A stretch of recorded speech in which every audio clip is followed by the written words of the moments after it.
Welcome to Meadowbrook Memories Podcast. I am Jelly, otherwise known as Glacier Prince, and my co-host is Hitchcock, otherwise known as Alfred Henry. Our mission on this podcast series is to explore the stories behind the magic that was created at Meadowbrook.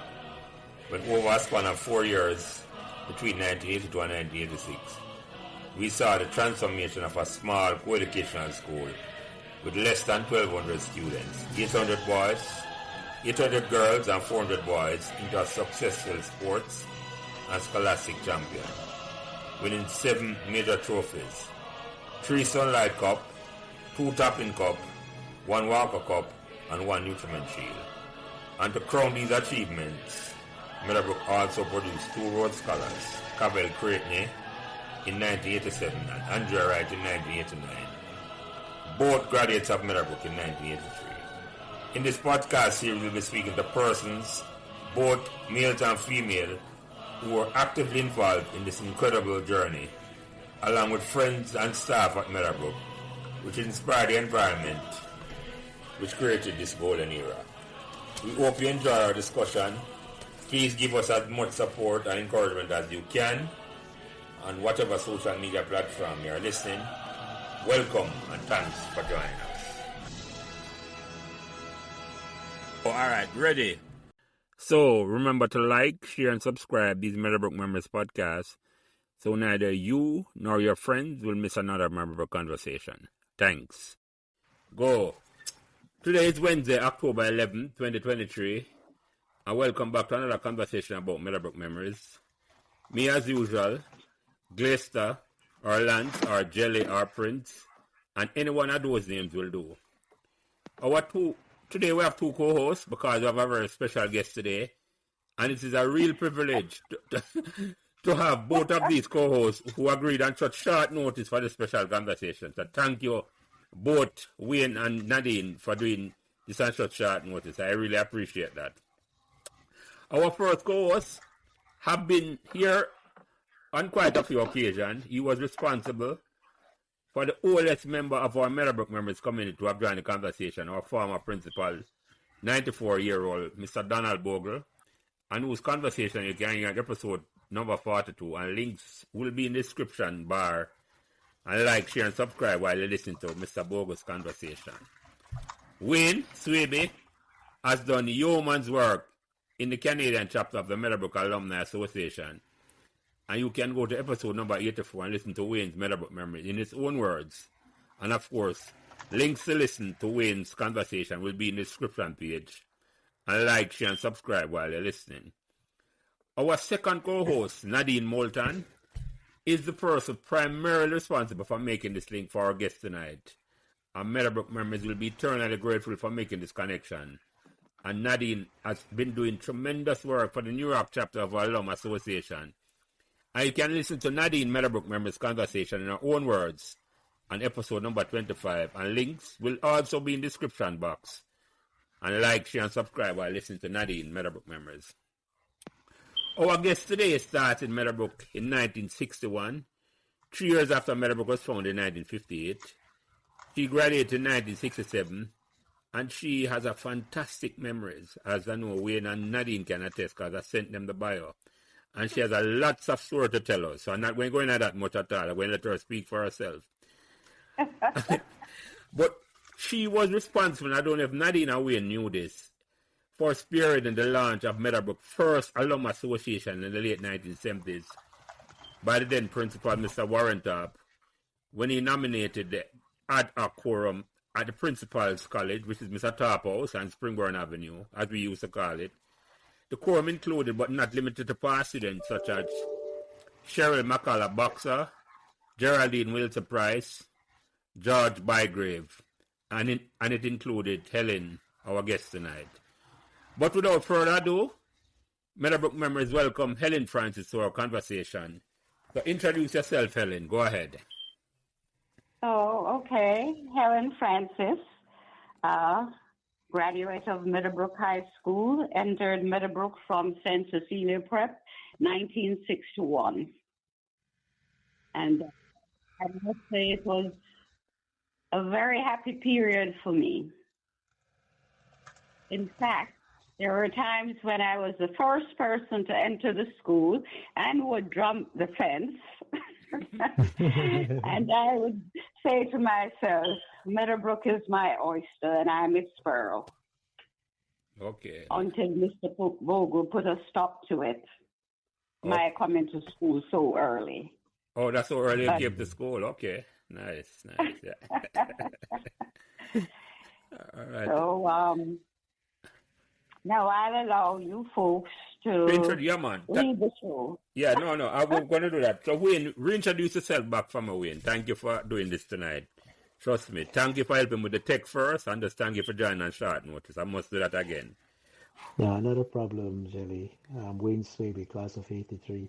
It's always a pleasure to share these conversations, where we take these amazing walks down memory lane and having the privilege to have dialogue with fellow Meadowbrookians from all generations. It's always a pleasure to be here, so thanks for having me again. Come on, you're welcome. And Nadine, again, I must thank you. I didn't hesitate when I called you on Sunday, so boy, I'm going to need your help for coming. So welcome, introduce yourself. I'm being co-host for the first time. Welcome back. Thank you so much, Jelly. Thank you for having me. It's a pleasure to be back on, what should I say, this memorable podcast series that you have here. You're doing a wonderful job and keep it up. Nadine Moulton, graduated class of 84, presently serving as the current president of the Alumni New York chapter.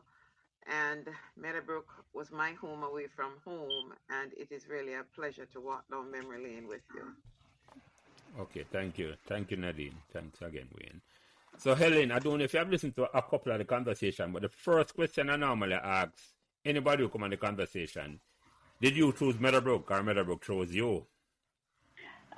Meadowbrook chose me because I was during the period when there were certain schools that were carried a certain reputation, such as St. Andrews, Immaculate, Wolmer's, and Alpha. However, at the time I did my scholarship was the period they were trying to fill the seats at Meadowbrook. Because as you stated, Meadowbrook started in 1958.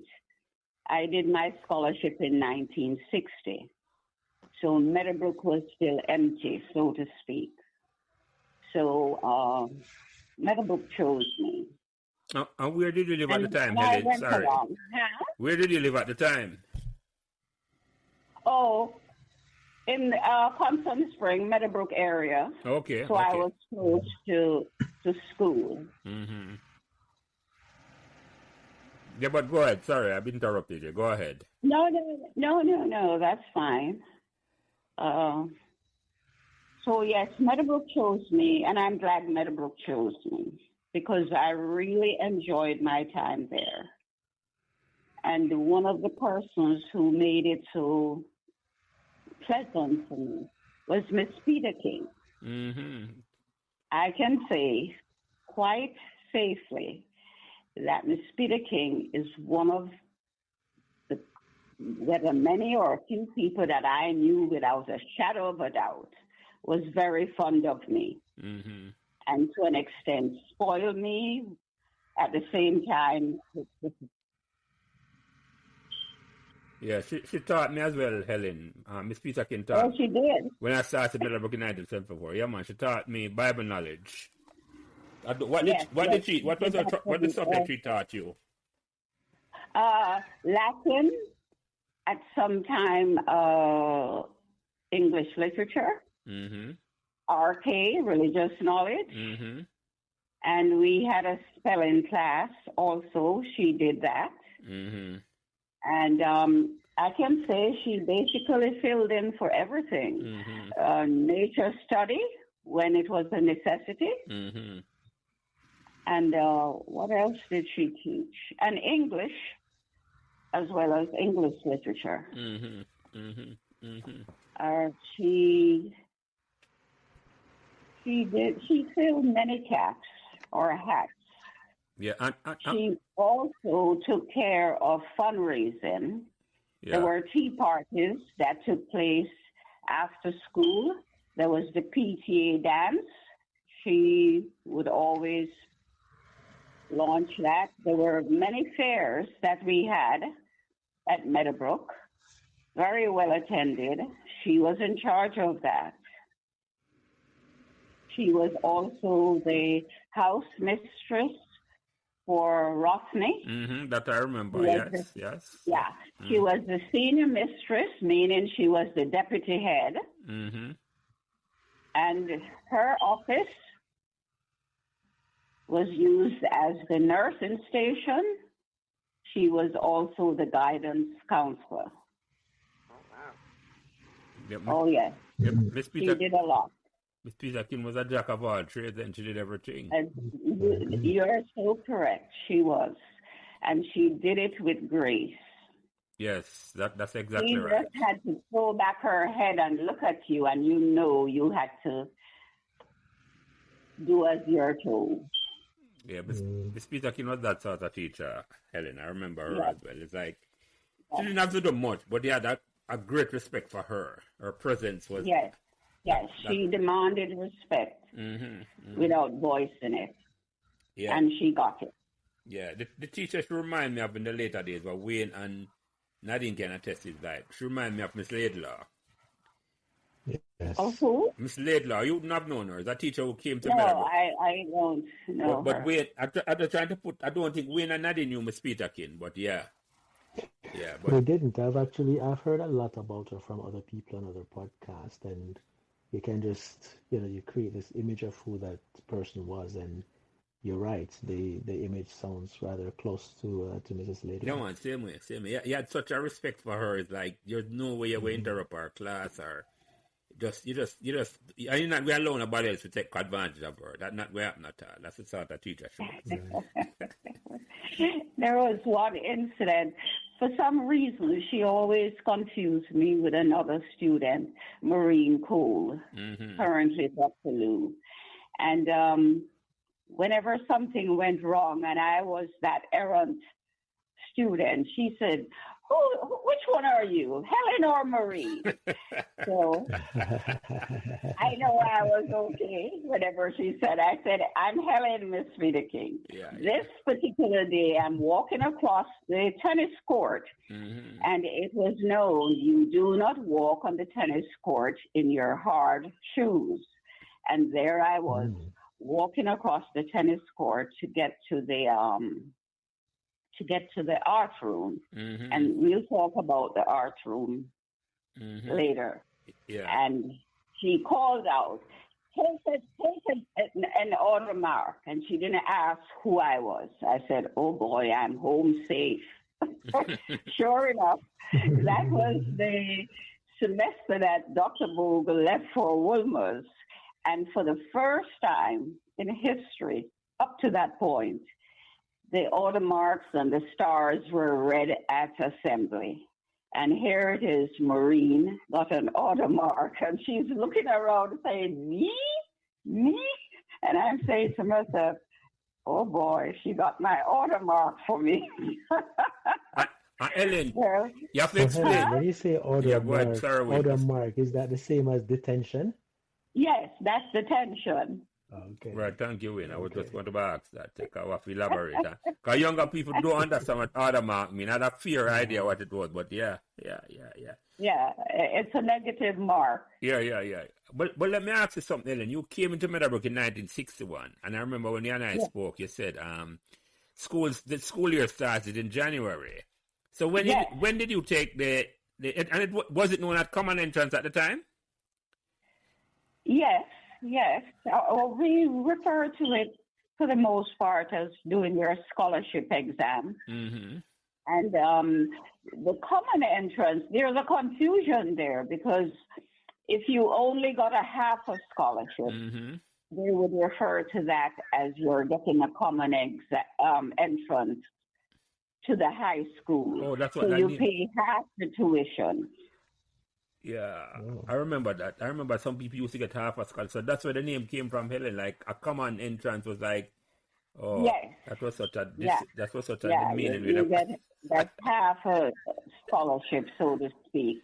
And I think I mentioned to you that the that year, 1961, Yeah. we had two grades, 1A and 1B. Uh-huh. And there were actually 30 in 1A and probably the same in 1B.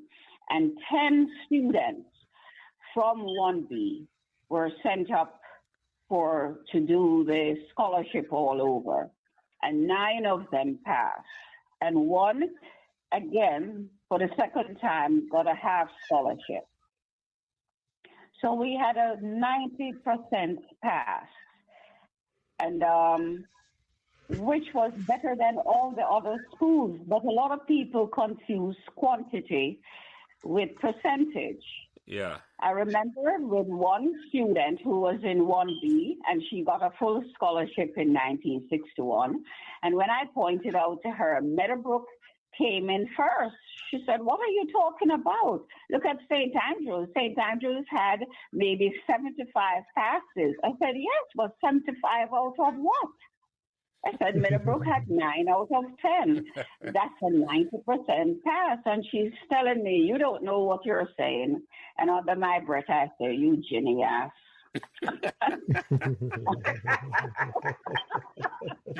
Helen, she clearly didn't love Meadowbrook the way you love, or we love Meadowbrook. That's a problem. What happened? She didn't love Meadowbrook the way we love Meadowbrook. And exactly. So, and then now in the 80s, Meadowbrook came in number 1. It was now published in the newspaper. Mm-hmm. And one reporter made a statement, which was so funny. He said, "Meadowbrook has been number 1 for the longest, but because it was the youngest school and did not have that much enrollment, it was overlooked." And it's true. For so long, we were number 1, but no one paid attention because we were young. Mm-hmm. Mm-hmm. But at least somebody recognized it in the 80s. I think that in the 80s, they came in number 1 probably twice. Yes. And again, I think in the 90s, yes, they came in number 1. Yeah. I think sometime in the 2000s as well, right? If I'm not mistaken. Right, Nadine? We did hit that mark. Was it during Mrs. Reed's time? With the number 1 being on top? All right. Yes, I think it was at least once while she was there. Yes. Yeah, but it apparently looked like throughout the decades we have been hitting number 1, but we just don't get recognition for it at all. That's the thing. That's why I have a 2-1 on. That's why I have these programs that we can big up with it. I think in the library right now we have a photographed copy of the newspaper that says Meadowbrook is on tops. Yeah, okay. The newspaper. I don't know which art you're talking, Nadine. 1994. I will send it to you, Helen. I have a copy here. Somebody I got in try. I will send it to you, Helen, after the. Okay. Thanks. I will share it with you guys. But I remember that article. I wasn't aware of it. I left school. That they actually, and I went in the conversation because Melanie, should have said to me, correct guys, came and talk about that particular period when Meadowbrook had to do over the exam because there was a question in the 90s about. There was some scandal in all the schools about the CXC exam at the time. And they asked the school to do it over. And Meadowbrook was the one that came out on top. And that was where that study was written. So, yeah. Oh, okay. But I don't want to get distracted into that, Helen. I want you going to your story back in the past. So you started Meadowbrook in 1961. Yes. And you said 30 students in 1A and 30 students in 1B? I think it was the same amount. So we were over flooded because that was the first year that they had a 1A and a 1B. Before it was just one class that entered for the new year. So when you started, Helen, forgive me, there were students in second form, third form, fourth form, fifth form. How did that go? Yes, there were students in all those forms. So where did the students come from? I'm trying to visualize how a school. Well, I guess they kept trickling in, so to speak. So, okay, so that's 58. And remember, too, in 58, you had students, Ormsby Ford. I don't know if you have heard that name before. Which name that? At 12, he succeeded at doing school certificate. Was that what it was named? And that was for students who were 16 or 17. He was published in the newspaper. Repeat that name, and Helen. He wasn't 12 was yet. He was 11. Repeat the name. So he started. Who is that person you're talking Ormsby about? He lives in Canada. Oh, okay. Nasir should have his contact information. Yeah, she will hear this, and she'll probably. But what's his name, Helen? Repeat his name. Ormsby Ford. ORMSBY. Yeah. Ford. I think he was 11 when he did the exam, and he passed. Mm-hmm. And there were students who were 16 and older and probably didn't do as well as he did. That was also published in the newspaper. So when Ormsby, because Ormsby is my age,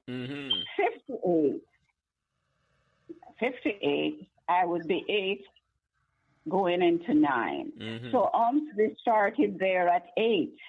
So he was in first form at 8, and there was another fellow, Dennis Saunders, the same age. They started out together. Dennis Saunders was the nephew of Reverend Saunders. Mm-hmm. So, and then you had older folks like Beverly Spencer, Joan Johnson. Those people were in their high teens. So it's possible along the way they gradually went into the grade they should have been in because of their age. So yes, in 61, even if there wasn't a 5th form, there would have been a 4th form, most definitely. I'm trying to figure it out. So 58, 59, 60, 61. Yeah, that was a 5th form. There was a 5th form. So let me ask you something about the campus itself now, Helen. Can you say you came to the school early, so clearly you were in love with the campus from early. What was the campus like when you started Meadowbrook in 1960? Okay, so we had the cricket ground was there. The football field was there. The athletic field was there. You had the assembly hall was there, and the 3-story building was just about to be completed. The art room, as my mother described it, was second to none on the island of Jamaica. It was made of bamboo. Well, and that's the art room in front of the tennis court, Helen? Huh? The art room was in front of the tennis court? Yes. Yeah. And that's what was torn down to put up the library and the 6th form. That's what I visualized. Right. And it served its purpose very well. The art teacher was Mrs. Wells. Her maiden name was Henriquez. I don't know if you knew Ellie Henriquez on King Street. Yep. And I think they moved uptown later on. Yes, I'm familiar with that name. Would yes. have been her father. Yeah, I know that name, Helen. Yeah, Enriquez. Yeah. So she was the art teacher. Then she left for a while and went to Canada to acquire some sort of further education in art, and did very well in Canada, and came back to Meadowbrook. I think she died probably 2019. Could have been in her 90s by then. So, And So Go ahead. Go no, ahead. describe the campus. When I went to Meadowbrook in '74, I can't forget the willow trees at the front and just whistling in the. Yeah, and hibiscus Yeah. and gravel. There was gravel going up to the headmaster's office. Mm-hmm. And there was a picket fence, I think white, that surrounded the garden in front of the assembly hall. Yes, I remember that picket fence, Helen. Yes, I know exactly And what on the the walkway going into the assembly hall, there was gravel on both sides. There was asphalt was there. Walking from the 3-story building to the assembly hall. We all had to line up from our classes to go over to the assembly hall. Well, at first, we were all located in the assembly hall. We had folded partitions for the classes, and there were some classes on the platform, maybe one or two. That was everything is pushed back to the wall in order to have the assembly.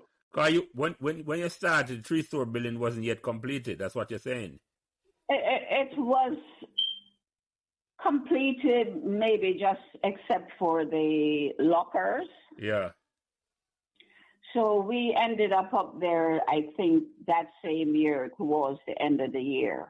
Okay. Maybe that September term. Yeah. We all moved up there. Yeah. There was something. Yeah. Go ahead. No, I didn't mention that. What was it like? I mean, I can visualize school starting in January and going to December. What was it like going to school from January to December? Well, for us it was normal because that's how the British did it. Yeah. And you were around when that change came around in 1967. Why was the change made? I think they wanted to assimilate the American. We used to get a lot of kids from the United States. Okay. Quite a few, considering our size. And I think they wanted to assimilate that.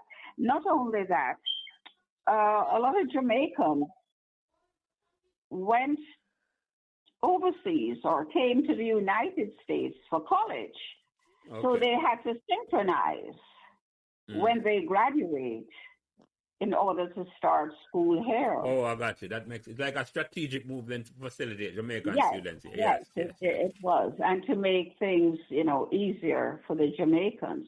Because just today I was talking about a family that was related to my mother. There were 6 boys, 1 girl, and they all went to school in this country: Cornell, Stanford, Berkeley, you name it.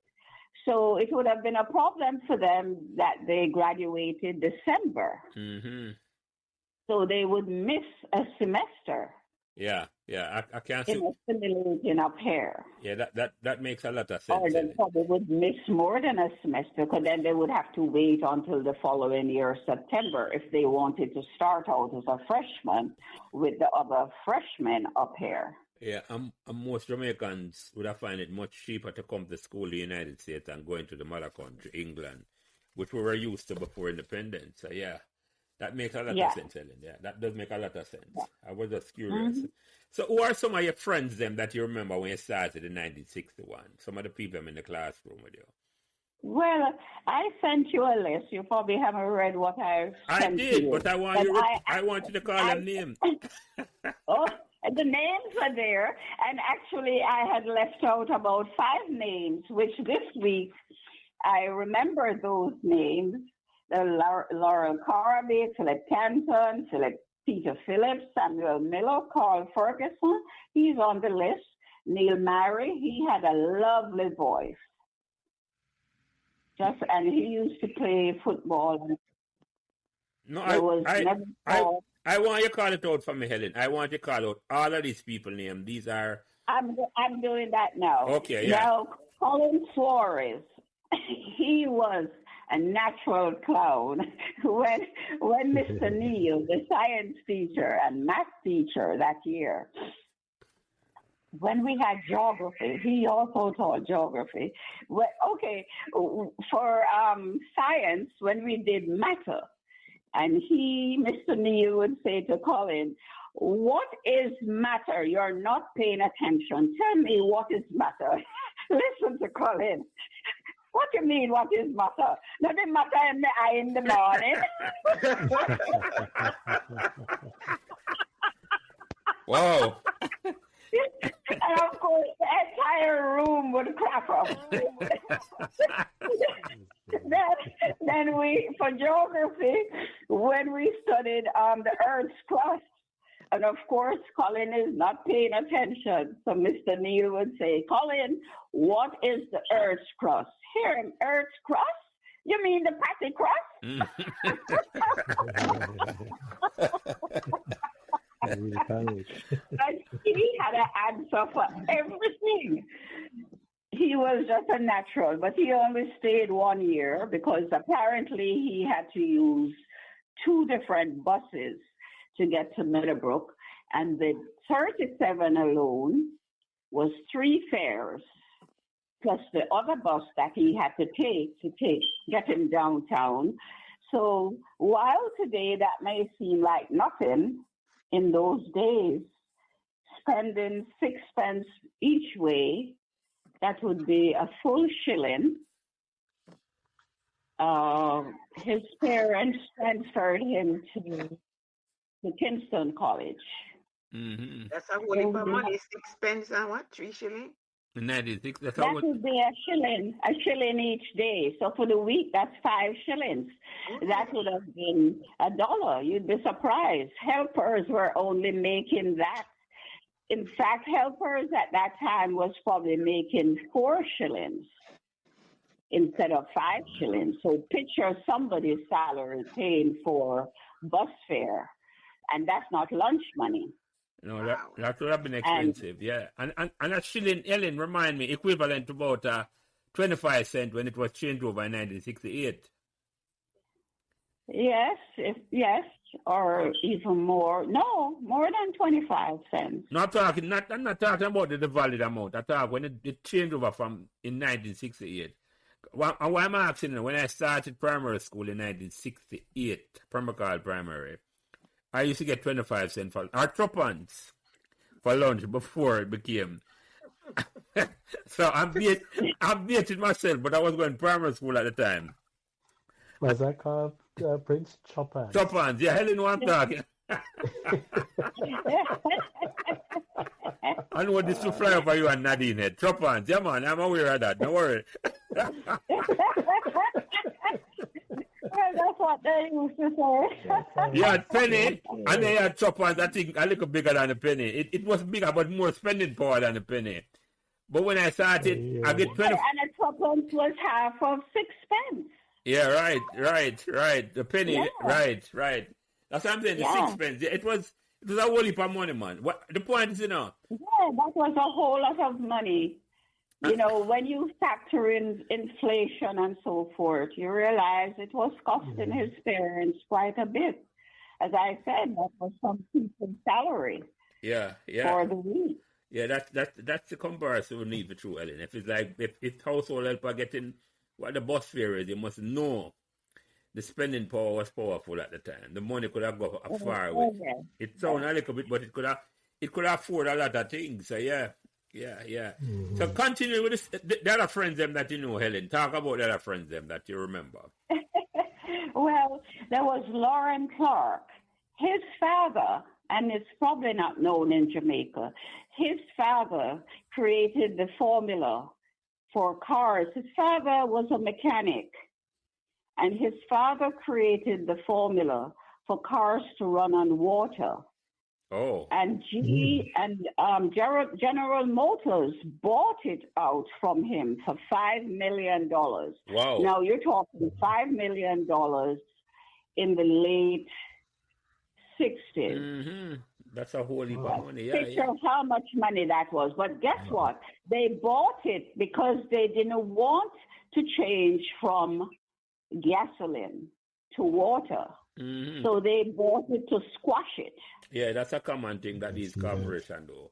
Is that almost like the car could run on hydrogen? That's what they call a hydrogen car. Yes, I'm fully aware. Yes, yeah. Yeah, so it would be, it's with the steam, like the railway at the time that ran on steam. Yeah. And there was Neville Forbes. There was Alric Mitchell, who up until 4 or 5 years ago was the custom masters for Jamaica. Harleen Hunter left for England. She died maybe 2 decades ago. Geraldine Wilson Price, she still lives in Jamaica. She was an executive with Jamaica Mutual Life. Ivy Oliver, I don't know where she is at this time. Beverly Grant left for England while we were in school. Helen Cowan passed away February or January of this year. And that's Marcia's sister, right? No, but Marcia boarded at their home. Okay. I feel they could be related, but happen not to be aware of it because that name is not common. Right. Lorna Kirby, I don't know where she went after graduating from Meadowbrook. Melody Bell, she lives in Larchmont, New York. Judy Willoughby, she was related to Neville Willoughby. Are you aware of Neville Willoughby? Yes, I was going to ask you about that. I don't know if Nadine are aware of Neville. He used to be an RJR. His sister was also Judy Willoughby. Yeah. Yes, from the great RJR. Also Judith. Yeah, and how was she related to Neville Willoughby? Was it sister? The Meadowbrook Judith Willoughby was a cousin of Neville. However, Neville Willoughby's sister's name was also Judith. Okay. And there was Judith Chin. She was my best friend while in school. She now, I think she lives in Albuquerque or New Mexico, one of those countries. There's Laura Morgan. 1 year, I think she got third place in Miss Jamaica, I think. Mm-hmm. There was Louise Judge. Now, Louise Judge's father was the CEO for Jamaica Omnibus Service. Okay. Interesting. You're aware of JOS, are you? Yeah, man, we all are. Yes. Yeah. Okay, well, they came from England. So he brought the service to Jamaica, so to speak. Wow. Okay. Yeah, he was sent from England to take care of it out there. Maureen Cole, I mentioned her before. She's now Dr. Lou, principal at, Flanagan High School in Pembroke Pines?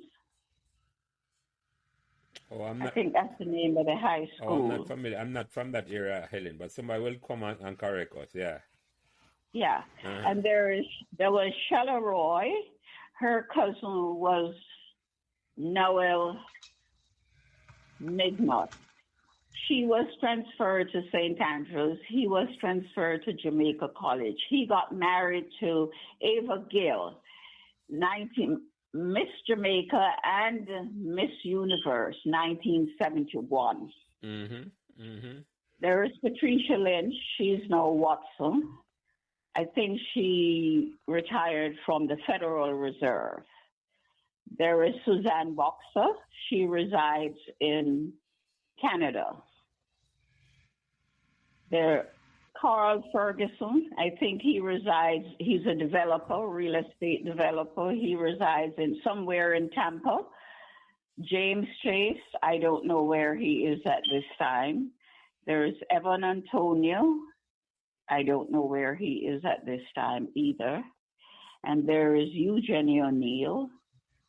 Her family was what stood out with her family is each child was named a letter of the alphabet when they were born. The first one, Aubrey, Barry, Claudette, Dorothy, Eugenie, Frankie, and Gracie.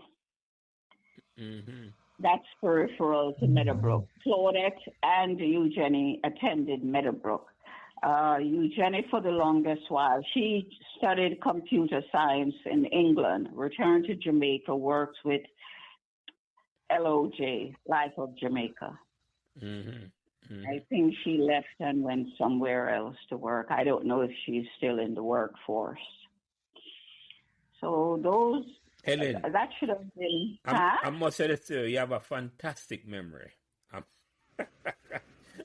Could I give you a story? I give you a story outside of Meadowbrook, but associated with me. Every time somebody says that, I laugh. You know why? Mm-hmm. My father's eldest sister, Aunt Emma, she was the manager of the Black River Government Loan Bank. There was a fire, and the folio was burnt. And this was in the newspaper. This is not just coming from me. And when she got her OBE, there was a write-up on her, and she was able to replicate the folio that was burnt, transaction for transaction. From memory? Wow. From memory. Wow. I don't know if you watched the series Suit Suits. that Meghan Markle starred in. No, I'm not familiar. I don't know. The fellow in there had the same type of memory. Whatever he read, he would recall. No, photographic. Yeah, Thanks for saying my memory is good, but no, it's no.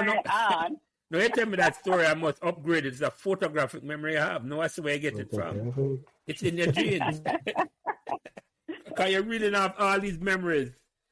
And I'm saying, it's not like you write it down for come and tell me these things. I know you send me the name, but you remember all the stories, them. Wonderful. Yes. And then in terms of discipline, Meadowbrook was known as the most disciplined high school. And Mr. Whitmarsh Knight, who was the first permanent headmaster, that's what we said in those days.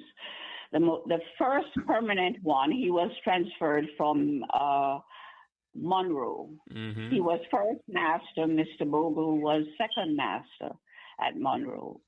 And his son went to Jamaica, Kingston College. Mm-hmm. Bishop Gibson was the headmaster at that time.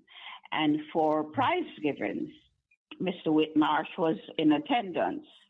And Bishop Gibson just praised Meadowbrook and was entreating the boys at KC to be even half as disciplined as the kids at Meadowbrook, not knowing that the headmaster for Meadowbrook was in the audience. So, of course, Mr. Whitmarsh Knight, after the ceremony, he introduced himself to Bishop Gibson. It didn't stop there. That summer, I think it was there a Queen Elizabeth II ship? Yes, there might have been, Helen, yes. Yes, I think so. On that ship, going back to Scotland, England, wherever they get off, was Mr. Whitmarsh Knight. And Bishop Gibson was also on the same ship. Mm-hmm. So Bishop Gibson is talking about Meadowbrook because he just couldn't believe how disciplined this school was. So he's talking at his table was a reporter for one of the local newspaper, I think in England or Wales or one of those places. And he's telling everybody at the table about Meadowbrook. And again, Mr. Whitmarsh Knight is hearing about it. So, of course, he introduces himself to the reporter and said he's the headmaster for Meadowbrook. And they ran an article in Scotland, in Europe, about Meadowbrook. Mr. Whitmarsh Knight brought back a clipping of it. That's just how disciplined we were. And it's not that we didn't have fun. We had fun. For instance, Everton Jones, he belonged to, I think he came the year after me, and he belonged to Garshore House. He did not like Garshore for whatever reason. So every time he got a star, he gave it to Ward House. Every time he got a detention, he gave it to Garshore. So finally, Miss McCourty, Miss McCourty discovered she can't understand. She's not doing well in her numbers to do with stars and detention and what have you. Somehow she did a study and she's realizing that Everton Jones is giving all of his attention to Garshore and all of his stars to Ward. So this Monday morning, we're having house meetings, and she escorted him over to Ward House.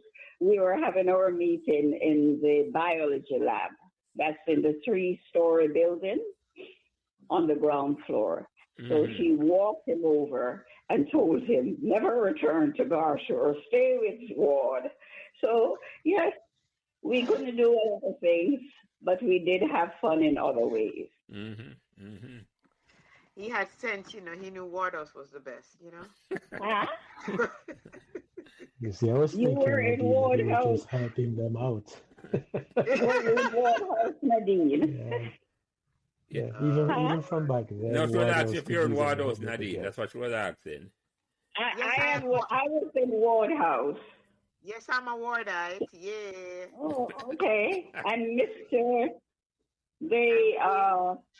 I wrote about the teachers also. Mr. and Mrs. Millett were housemaster and housemistress for Ward House. Mrs. Millett, they were Scottish.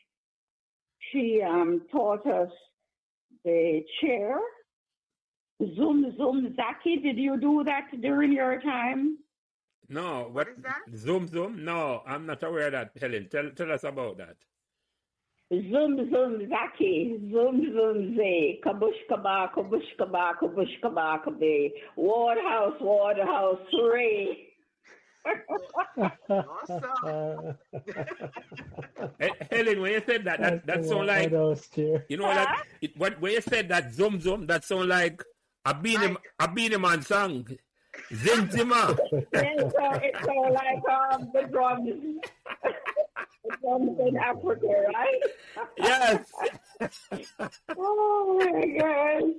Well, Mrs. Millett taught us that her husband, Mr. Millett, he was the boys' games master, and he was a professional rugby player. So every few months he would disappear to England. He would have a tournament or a competition that he had to participate in. And who were some of the other teachers? Because I want to talk about the teachers then. Okay. Well, we had Miss Pulaski.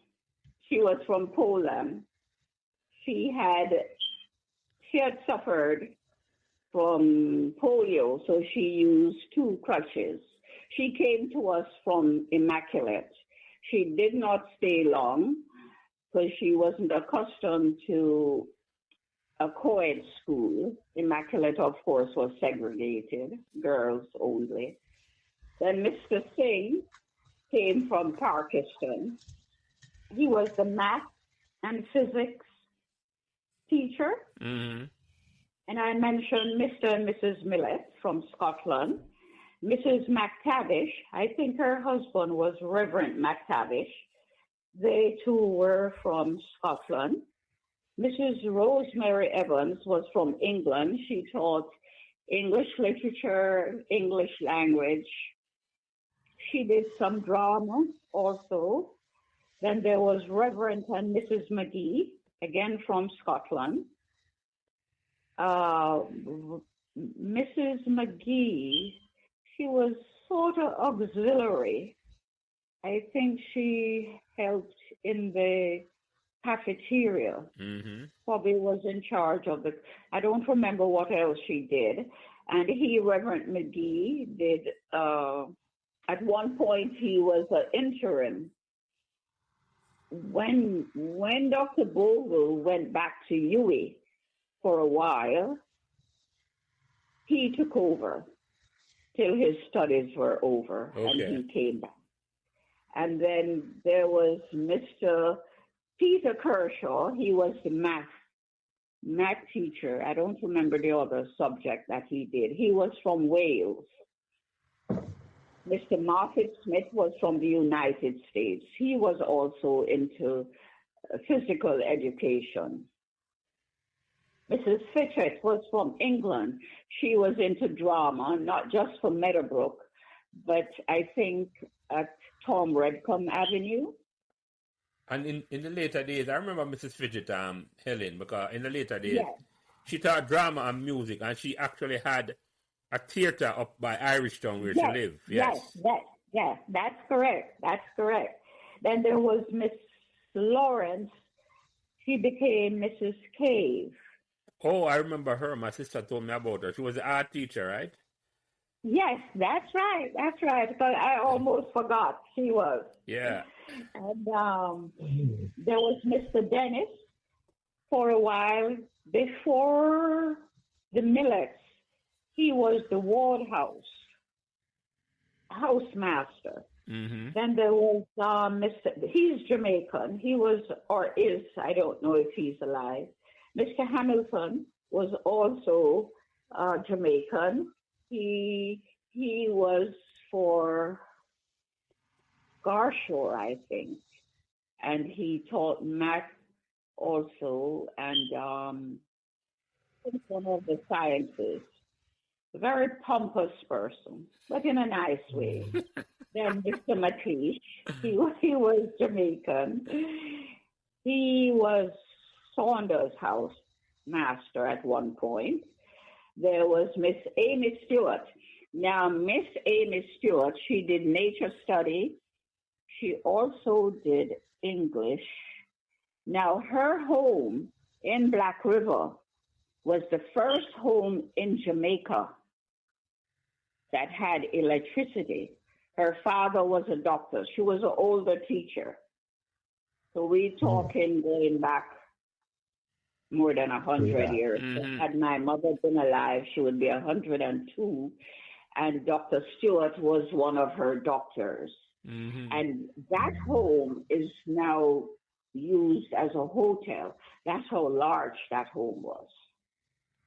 Oh. Mm-hmm. There are two boys at Meadowbrook. There were twins, but fraternal twins, Lawrence and Lenny McIntosh.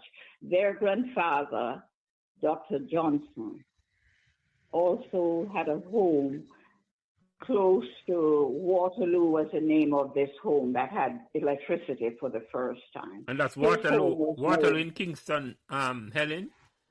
No, in Black River. Oh, Waterloo House in Black River. Okay. Yes, it's along the seaside, so to speak. The sea is across, on the other side of the road is the sea, the Caribbean Sea. Yeah, on the south coast. Yeah, it is the Caribbean Sea. I think so. Yes. Yeah. Uh-huh. And he too had this great home. It was called Great House, became Invercargill Hotel. Mm-hmm. Along that area, all the homes, even by today's standards, were like mansions. They were built by two brothers from England, the Lehman brothers. And then you have another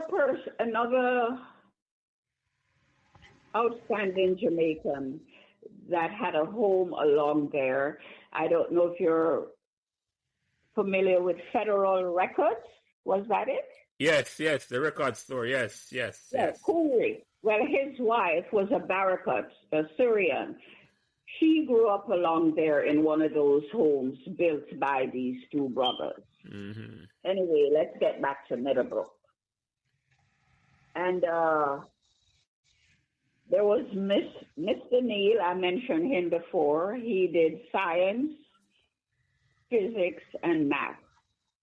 I think he belonged to Ward House. I think he was for Ward House. Then there was Miss McCourty. Miss McCourty went on to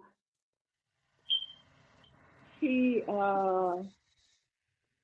worked at a university in Canada, also in England. She wrote several different articles, which I think if the associations should, she has two nieces who are in charge of her writings. I think they probably could make a good item for sales at the functions that we have every year. So she's still Miss alive, McCourt, as far as you know. Miss McCourt is still alive, as far as you know. no, she died 6 years ago in Canada. Oh, what you saying? Her family have her writing. Okay. Yeah, she has several articles she wrote, both in England and in Canada. And of course, Miss McLennan. You're aware of Miss McLennan. Yeah, no. There is a joke. Miss McLennan there is a joke, huh? Miss McLennan was a great influence on all of us here. Yes. Yeah. Well, Miss McLennan was very strict, but she didn't get, the children didn't obey her as easily as they obeyed, during my time, as they would obey Miss Peter King. Now, there was a problem there, a quiet problem, wherein Miss McLennan felt she should have been the senior mistress because she went to UWI and Miss Peter King went to, I think, Michael. But the thing of it is, Miss Peter King was a natural disciplinarian. So even though, yes, she went to UWI and Miss Peter King went to Michael, in my estimation, Miss Peter King was effective, very effective as a disciplinarian. Anyway, there was a joke about Miss McLennan, and I wasn't at the party. You interviewed the end of semester party at her home, and Miss McLennan, the story goes that Miss McLennan heard about it. Well, I heard that she had a ruler, a 12-inch ruler, and when the boys and girls were waltzing, she would get between them with the ruler and let them know, stand apart. She come spoil up the party, Helen. That's what she did. She come and spoil the party. She was enforcing social She said there won't distancing. be any rent attire here. No. X amount of inches apart. I don't know how true it was, but that's what I heard. I wasn't there. Go ahead, Nadine. Go ahead, Nadine.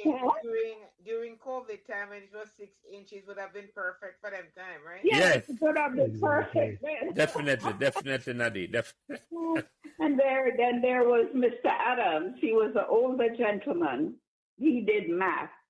Very good, very diligent with his teaching. There was a Miss Campbell, but I think she was a student teacher. She didn't stay for long. There was a Miss Clough, Clough. She too, at the time I was there, was a student teacher. Now, Mr. Reynolds came to Meadowbrook. I don't remember if I think he was in UWI at the same time he was teaching at Meadowbrook. So he was basically young, maybe 19, 20. But there was this girl, I call her name, she started with me, Loy Morgan. And I think he had a crush on her, but of course he had to be careful. So everything she did, he punished her, and the punishment was to put her in his office. So that was a joke. That was a joke. We'll all pass by the office to check to see what's going on. But he knew better than to have anything going on. And there was a Mr. Brown. Did you have Mr. Brown? No, Lance? no, I don't remember no Mr. Brown, Helen, no. Okay, I think he did geography and something else. He too was straight out of UWI. Mm-hmm. And there was a Miss Evans. I don't remember. She got married while at Meadowbrook. I don't remember her married name. Okay, okay. And she, in fact, she was the house mistress when Miss McCourty escorted Everton Jones over to Ward House. I remember she was there. Mm-hmm. We had a lot of foreign students, quite a few from the United States. We had from Cuba, across the street in front of the principal's office, Mario Plaza Ponte lives. He was from Cuba. His cousin, Antonio Munoz Zaragoza, also from Cuba. And as I mentioned before, Louise Judge. And she had a friend that was in the form, the year after we got there. She also was transferred to St. Andrews. Mm-hmm. Mm-hmm. There was something that came to me. Go ahead. No, let me ask a question. What percentage of the teaching staff was Jamaican at the time? Oh, boy. 1/3?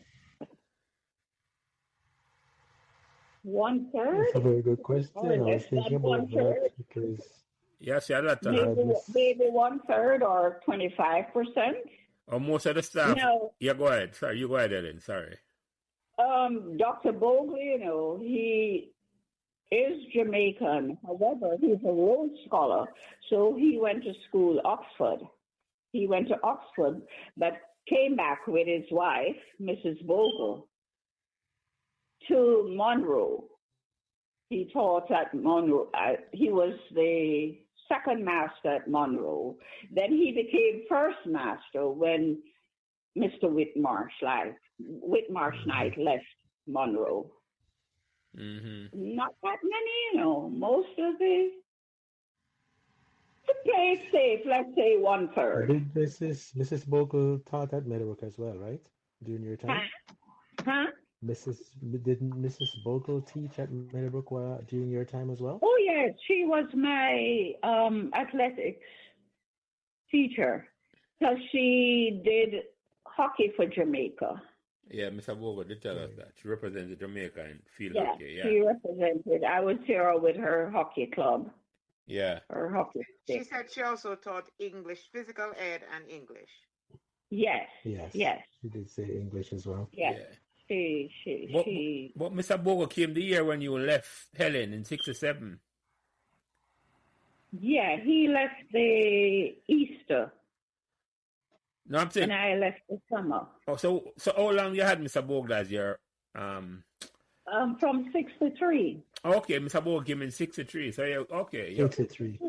Okay. Mr. Cuthbert filled in for Mr. Whitmarsh Knight the August of 62. Yeah. So that semester or term, we had Mr. Cuthbert as the acting headmaster. So here comes January 63, and Mr. Bogle was in place. Okay. Now, Meadowbrook did very well, considering the size in athletics. The first year we ran the first year that I was there, we ran at Cabana Park. I remember I was a reserve person for the girls' championship. I didn't run. I was reserve. Okay. Also, hold on, Helen. One question. I want to clarify something. So at the time, girls and boys champs were held together in the 60s? Not at the same time. Oh, not at the same time. Okay. I know they do it not at the same time, right? I just want to clarify, yeah. They didn't, not at the same time. Now, Nadine, you probably could look into this. Pauline's husband, Pauline Henry, she She was Pauline Hollingsworth. She was also an athlete for Rockney House. Her husband, Errol Henry, he was nicknamed the Bullet. That's how fast he was. Mm-hmm. Wow. And he was also in Rockney House. He was the first student to acquire points for Meadowbrook at boys' championship. You hear that, Nadine? Rockney House. You know, that, I missed that one. Roughly, I didn't miss that one, Jelly. Okay. First student to win. Listen, let me repeat it again, Helen. He was the first student. He used to do, I don't know if you're familiar with the Western high jump. No. The Western high jump, it's as if you float over the high jump bar. You don't jump over it. He would float over it. We had different newspapers came to Meadowbrook to interview him because it was the most magnificent sight you could imagine. Hold on, Helen. Let me clarify. I want to find out exactly where. So how he jumped? How he did the high jump? He ran up and then jumped with his back turn? And he would, yes, or he would be his back and he floated over the bar. Oh, what's his name? Errol Henry. They live in Rockland County, New York. I'd love get in touch with him. Can I know why? That jump you're talking about, if my memory serves me right, is like, it's something they call when the Fosbury flap, named after an American high jumper, and he probably copied Errol. Because he was in the 70s, Big Fosbury. That's how the high jumpers, normally, what Helen talking about, you jump and you run up. A guy from KC used to jump and him jump over the bar with him foot first. But the running and jumping over back way was something that I thought was invented by Dick Fosbury. That's why I named the Fosbury flop. Yeah, that's what that one is. You know what I'm talking about? No, this is early 60s with Errol. No. And do you know, what's the name of that man Burroughs? Something another Burroughs? Oh, Foggy Burroughs? He was a reporter. Yeah, I know you're talking. Foggy Burroughs. I know you're talking. Foggy Burroughs, yeah. He also interviewed Errol also. The Star came to Meadowbrook and interviewed him. The Gleaner came to Meadowbrook and interviewed him. They carried articles about him in the newspaper. It was just a magnificent sight. Yeah, I think the Western. I think it's called the. You go. I think you're going over the bar face down. Versus the Fosbury flip, I think you're going backwards. Okay, right? that different way. Okay. Check with him because I think he probably did it both ways. I seem to remember because I remember he would just flutter. It's like a bird fluttering over something. What you said his name was again? Errol Henry? Errol Henry. Well, I can give you their phone number. Oh, definitely, Helen. Give me that. Definitely, and Nadine and I will track him down because I would definitely forget him to come talk. Because I think he should be recognized, and I know he could fill a table. Oh no, definitely. And how he gets recognized. Yes. All his children. He has 3 children. He has grandchildren. They will show up. No, and as I said, they're still married. He and Pauline are still married. And she went to Meadowbrook as well? Yes, in Rockney House. He was also an athlete. Oh, wonderful. Lord. Nadine, I open here. Rockney, I get big up tonight. Rockney, okay. Meadowbrook so first. What happened along the way there to Rockney House? After I left. Nothing personal. After you left, eh? Pauline left and Errol left. That's what happened. Yeah. But no, having both of them on the conversation, Helen, would be fantastic. So you give me you give me the number and you give me a heads up and call him and say I'm going to reach out to him. Because he will hear your and definitely. Although I think he's a little disappointed with the behavior of some of the association before Nadine took over. But you could encourage him because I know his wife would want it to happen. And what's his wife's name? Let me write that down because I don't want this. Pauline Hollinsworth Henry. All right, let me Her write. maiden name is Hollinsworth. Let me write. Let me save it right away, Helen, because I need to have it because. Helen, wasn't Pauline one of those that we recognized back when we were talking back then? When we used to have the meetings You back know, then? I can't remember if I don't remember if she was, but wasn't she? I think she was part of when the breakup. When took we place. separated. And then we did a New Jersey chapter for a while before going back to New York. Pauline was there.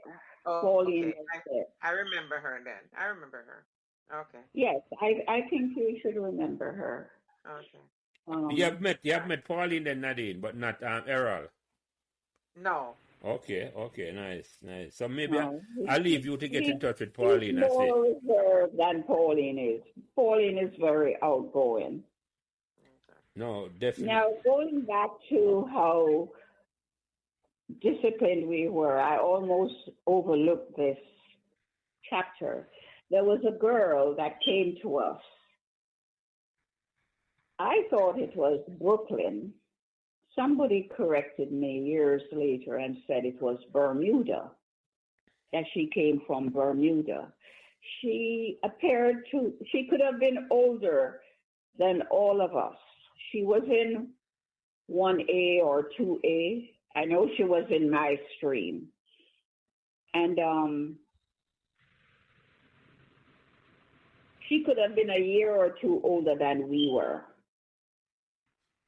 She, one Saturday at Carib Theater, a lady who lived in Meadowbrook and knew her by sight. I don't think she knew her name, but she knew her face because of the uniform. She was in Carib Theater smoking, and it could have been the same Saturday or the Sunday. She called Mr. Bogle and reported her, I'll just say her first name, Bridget, and reported her that she was smoking. And she was not in uniform. She was in civilian clothes. But as I said, she remembered her face. Because the uniform used to stand out at that time.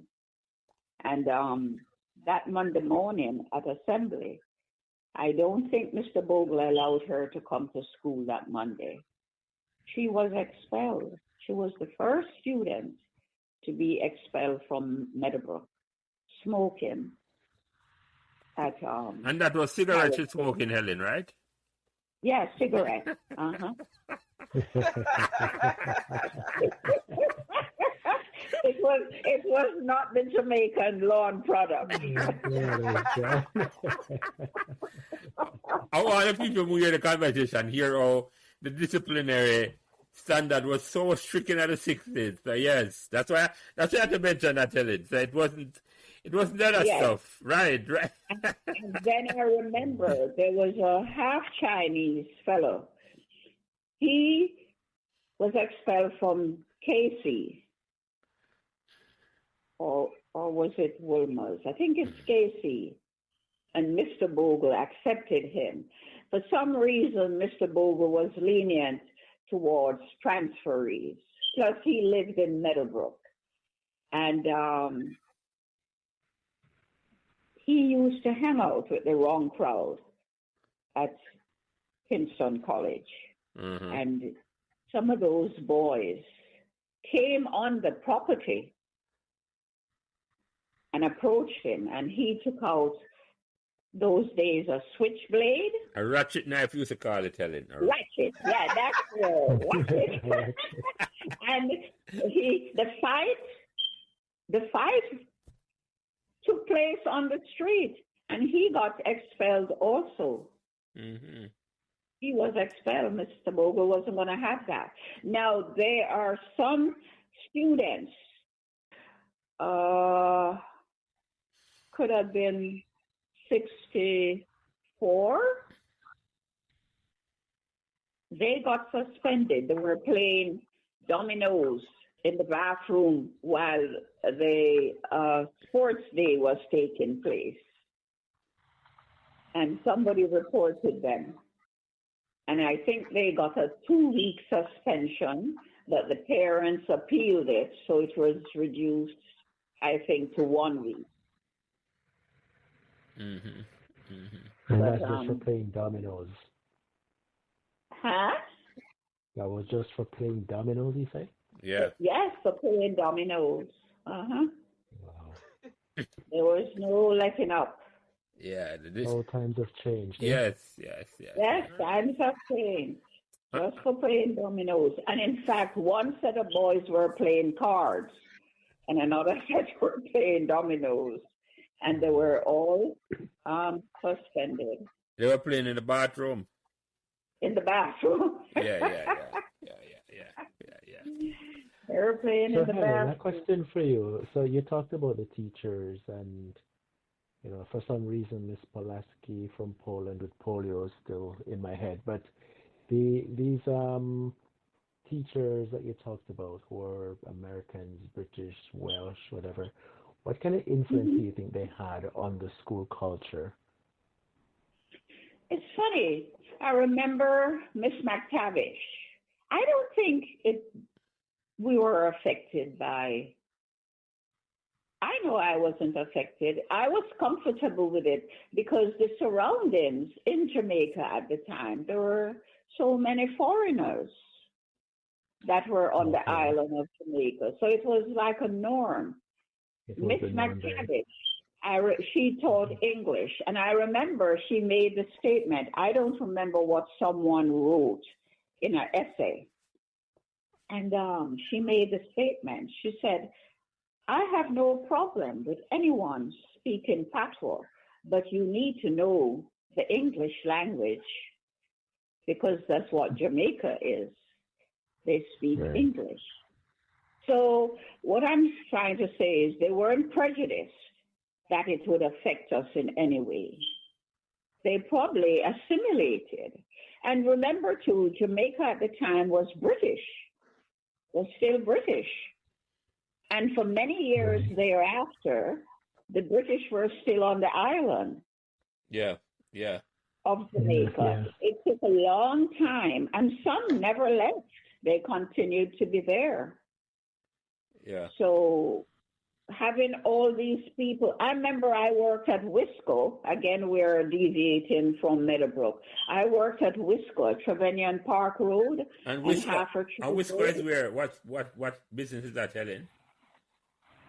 Sugar company, Tate and Lyle. So they had a head office. It was like a spin-off of Money Musk and Froome. Okay, the sugar factory in Clarendon and Westmoreland. Okay, so every executive at Wisco was either from Scotland, England, Wales,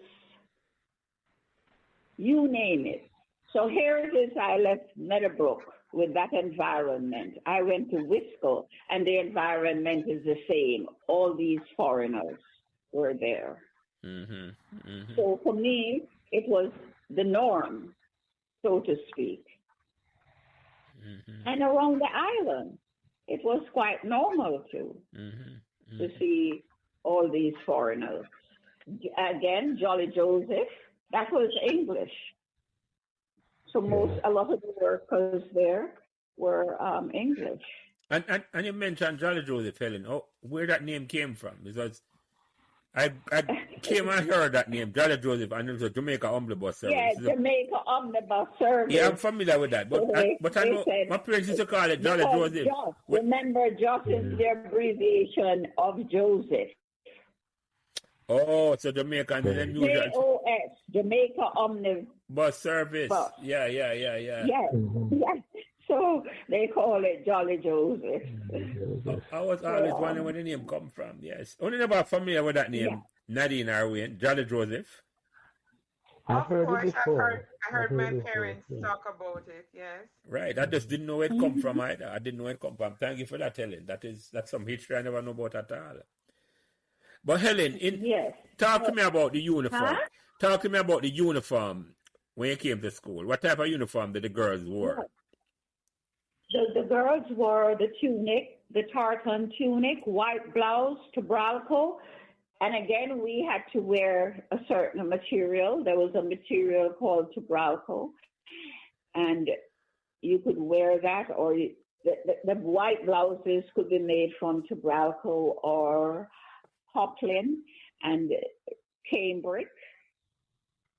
And cambric, I know, was very lightweight, so that could have been the reason, seeing that you're wearing a tunic over it, so you're not too hot throughout the day. And the uniform had specific guidelines. In fact, when you went to get the material from the bursar's office, you would get a drawing instructing you how many inches the pleat should be, how wide the belt should be. You wore a green beret. I think the beret came from Scotland. Oh, I remember. I remember the Scotland. beret, Helen. My sister used to wear the beret. Yes, I used to call it the. We and Nadine, the beret that you say Che Guevara picture in. You know that famous Che Guevara portrait to the beret. It's a beret. Oh, yeah.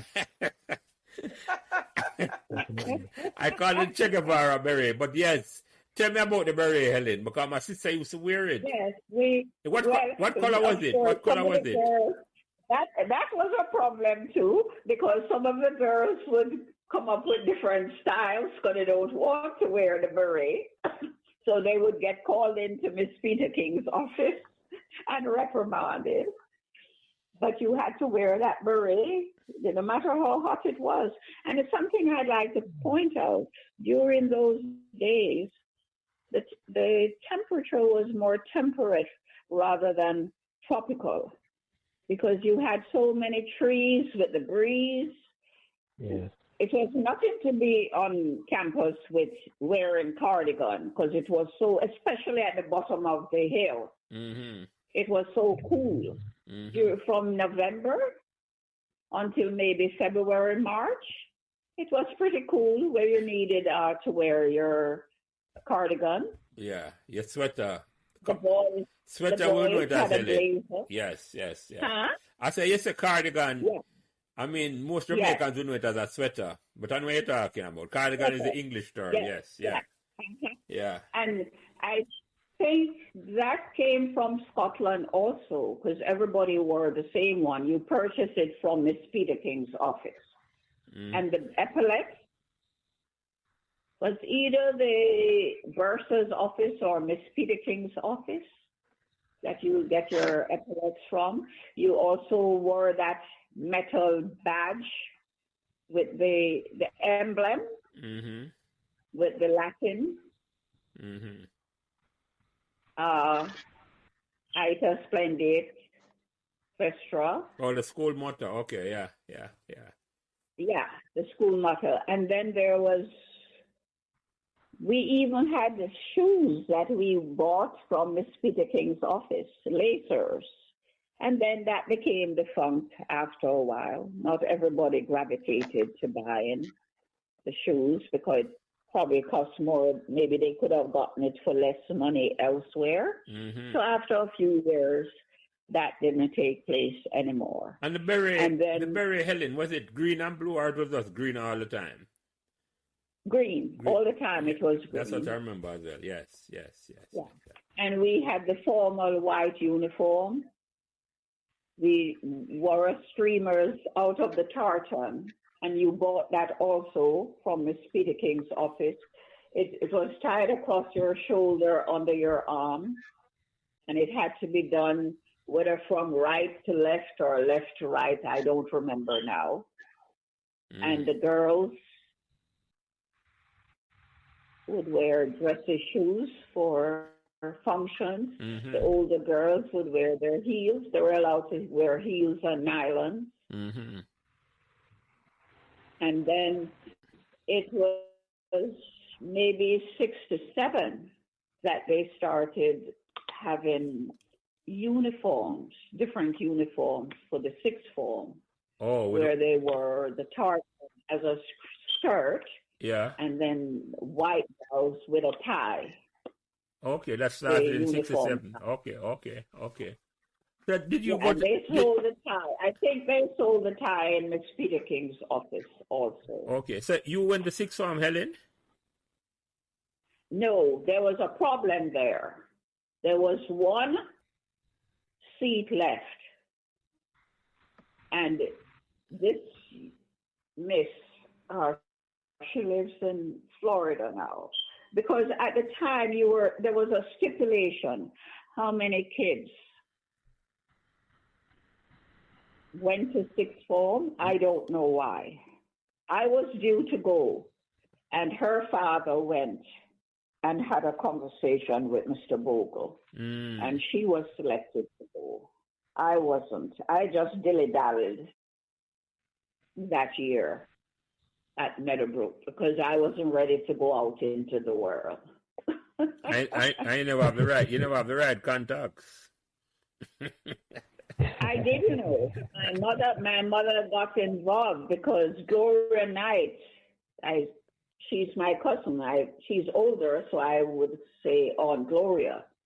She was a batchmate of Mr. Bogle. Mm-hmm. And when I told her what was happening, she said, I will be up there to talk to him. But what happened is she went and said it to my mother, and my mother stopped her. Oh, I got you. Your mother didn't want a rupture. My mother didn't want her. Yes. Huh? Your mother didn't want no incident at all. I got you. Yes. She stopped her, which made me very angry. Yeah. But I you know what? I guess it played out. Yeah. There was another fellow who talked about the same situation. He too was due to go to sixth form because he had the qualification, and because of this limit on how many kids, I don't know. I don't remember the reason for that. Yeah. But there was a limit to how many kids. They can't put in sixth Because this was the first time now we're having sixth form. Yeah, the first year Meadowbrook having sixth form. Yes. Board of Education limited.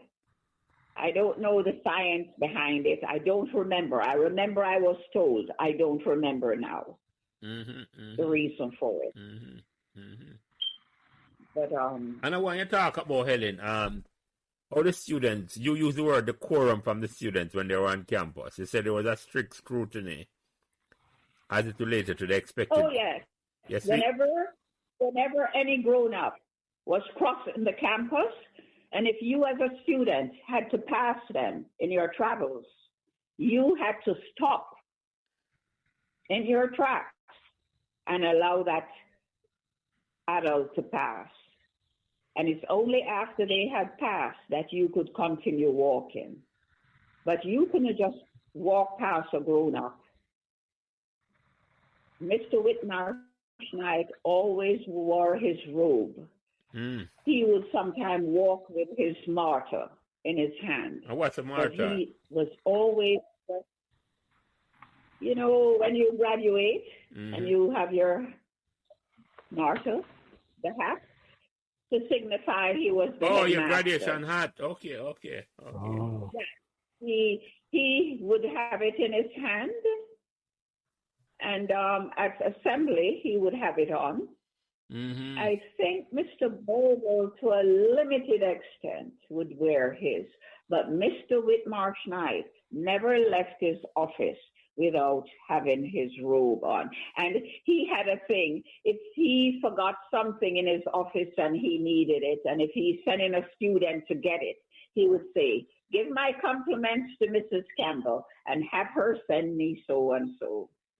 Give her my compliments for the day and have her send me so and so.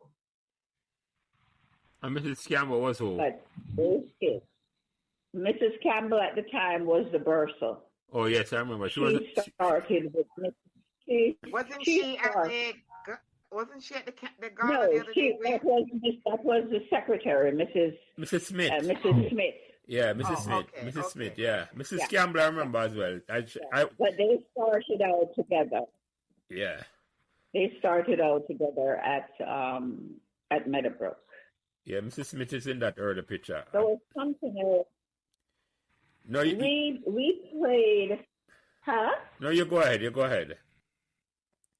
Yeah, we played rounders for a while. Mr. Morfitt Smith, that he was from the United States. Mm-hmm. But I think it was an offshoot of baseball. Mm-hmm.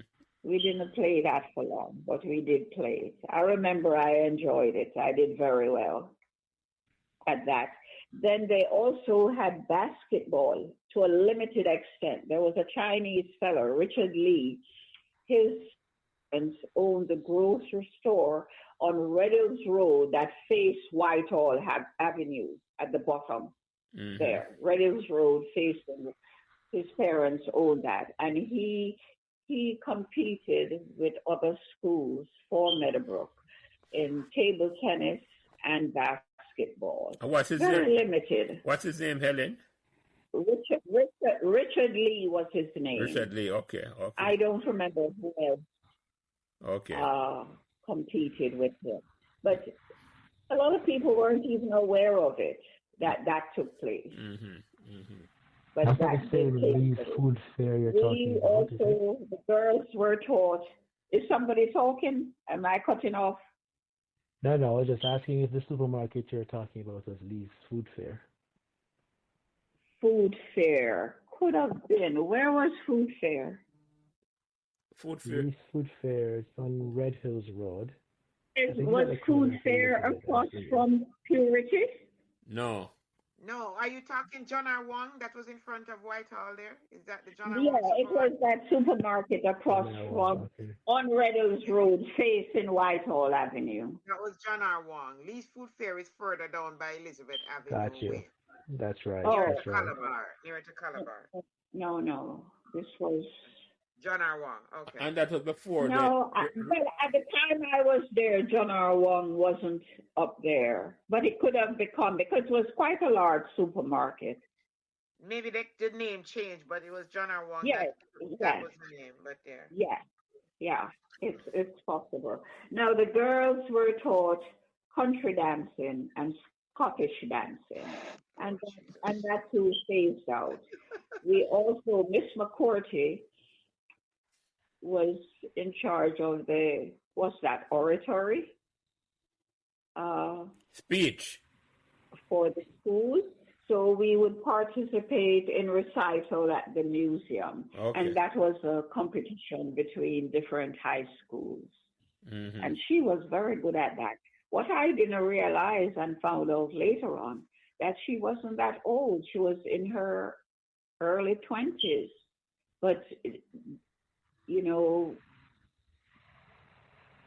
behaved in a very mature way. So I thought she was Much like older. in her 30s, 40s when I was there, but she wasn't. And what's the name of that teacher again, quite Helen? young. What's the name of the teacher? Miss McCourty. Oh, Miss McCourty. Lena McCourty. Okay. But you were speaking about the boys and the girls going up the stairs, and the boys had to go up. Oh yes, going up the stairs.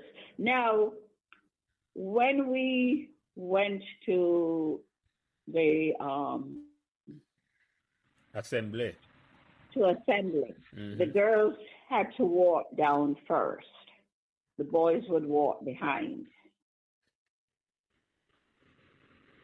The boys, there was a time, I don't remember why we were using the same stairs, but during the time we used the same stairs, which was the front stairs, maybe the back stairs wasn't ready as yet. The boys would go up the stairs first, so they wouldn't peep. And boys have to be boys. Sorry. I know. That is so true. Or there wouldn't be any fun if they were No, boys. exactly. And the girls would come down first, and the boys come behind. Going up, the boys would go up first, and the girls would go behind. When we had the two stairs, the back stairs and the front stairs, The girls used the front stairs, the boys used the back stairs. Now, in the assembly hall, the boys had to stand with their hands to their back, clasped, and the girls would stand with their hands to the front, clasped. And all these things were taken for granted. Discipline, It was, discipline, it was discipline. taught. Huh? Discipline, discipline, discipline. Yes, yes.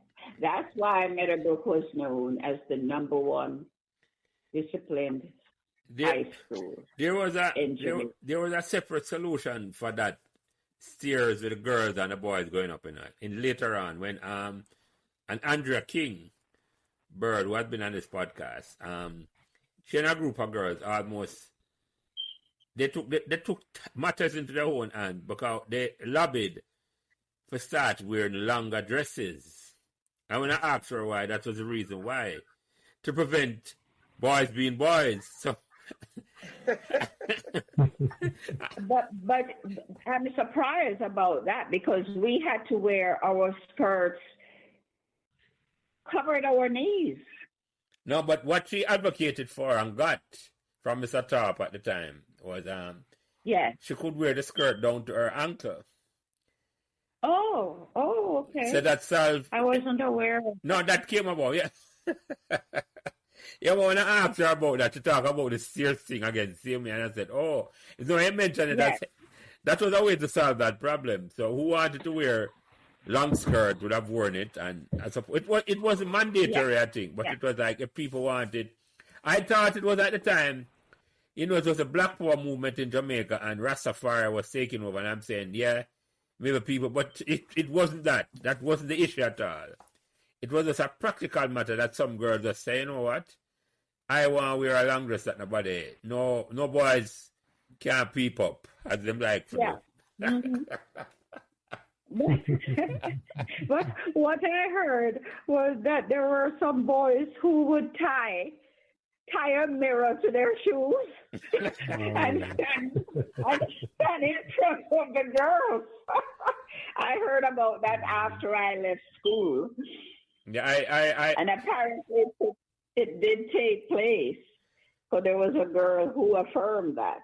I won't say, but I heard about it too, Helen. I won't tell if I was involved in certain.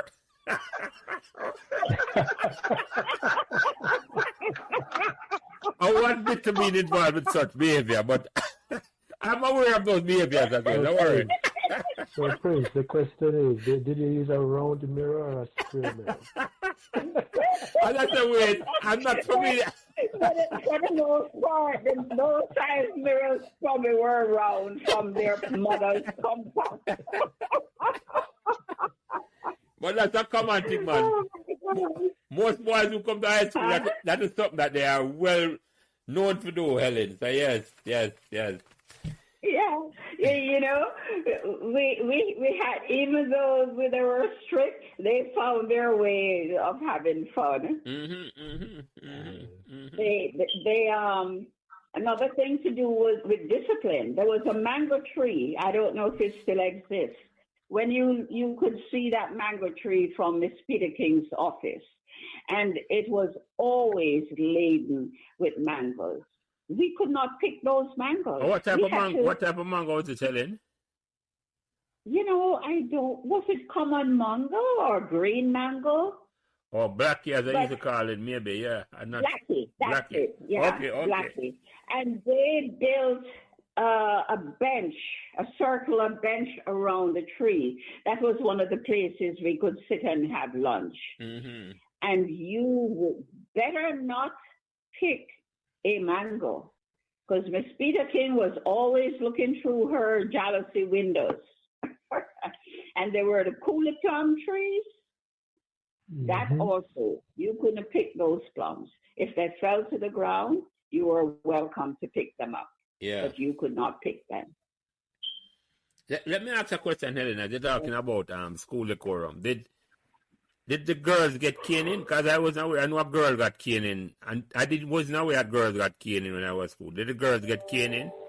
while you were at Meadowbrook? I don't remember if girls got caning at Meadowbrook. I know at St. Cecilia Prep I got caning once and I didn't need it a second time. Oh, really? But the boys did get caning. And Mr. Bogle, I noticed you asked him and he sort of didn't remember whether it was selective or otherwise, but he did cane boys. I'm not going to say it was prevalent, but he did. Because Miss McLennan, and it comes back again, where Miss McLennan had difficulty with the boys, so she would send them up there to Mr. Bogle, how he handled it. There were times boys would come back to the classroom, you could tell they were crying, and their hands are whelped from the cane. So yes, the boys did get caning. Oh no, I'm well aware of that, Helen. I did get caning one time, I remember. And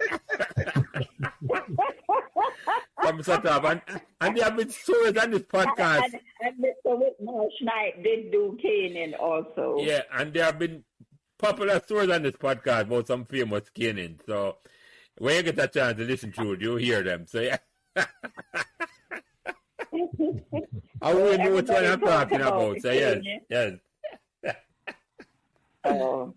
Yeah, no. I don't remember, girls. I remember once what happened was, and to show you how the kids had fun in spite of, there were a set of girls, Maureen Cole, Eugenia O'Neill, Vinette Hunter. She was married to Neville Oxford, who was the big time footballer. Yeah, I know you're talking about Neville Oxford. Yeah, man. Yeah. He used to play for Jamaica and Cavaliers. Yes. Yeah, Susan Boxer, Mignonette Hayden, several of them.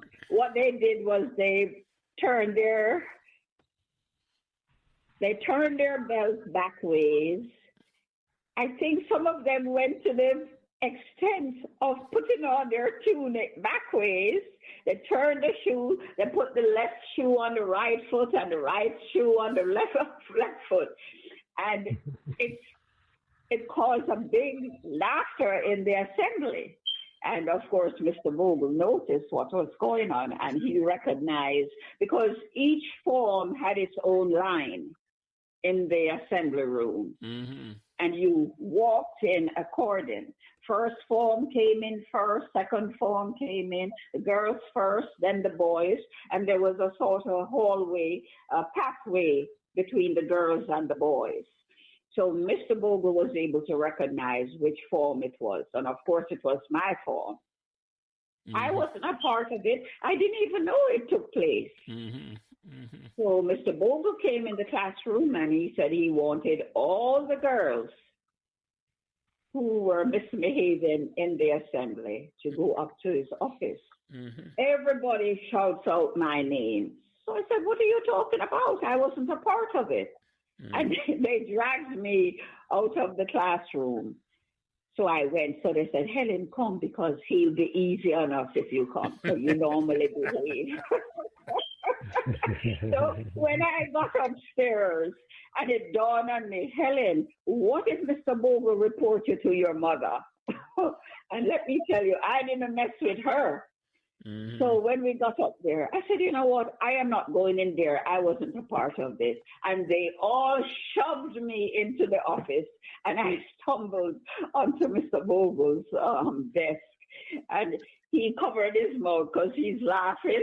And I guess after that, he just counseled them. I said, I was not part of this. What am I doing here?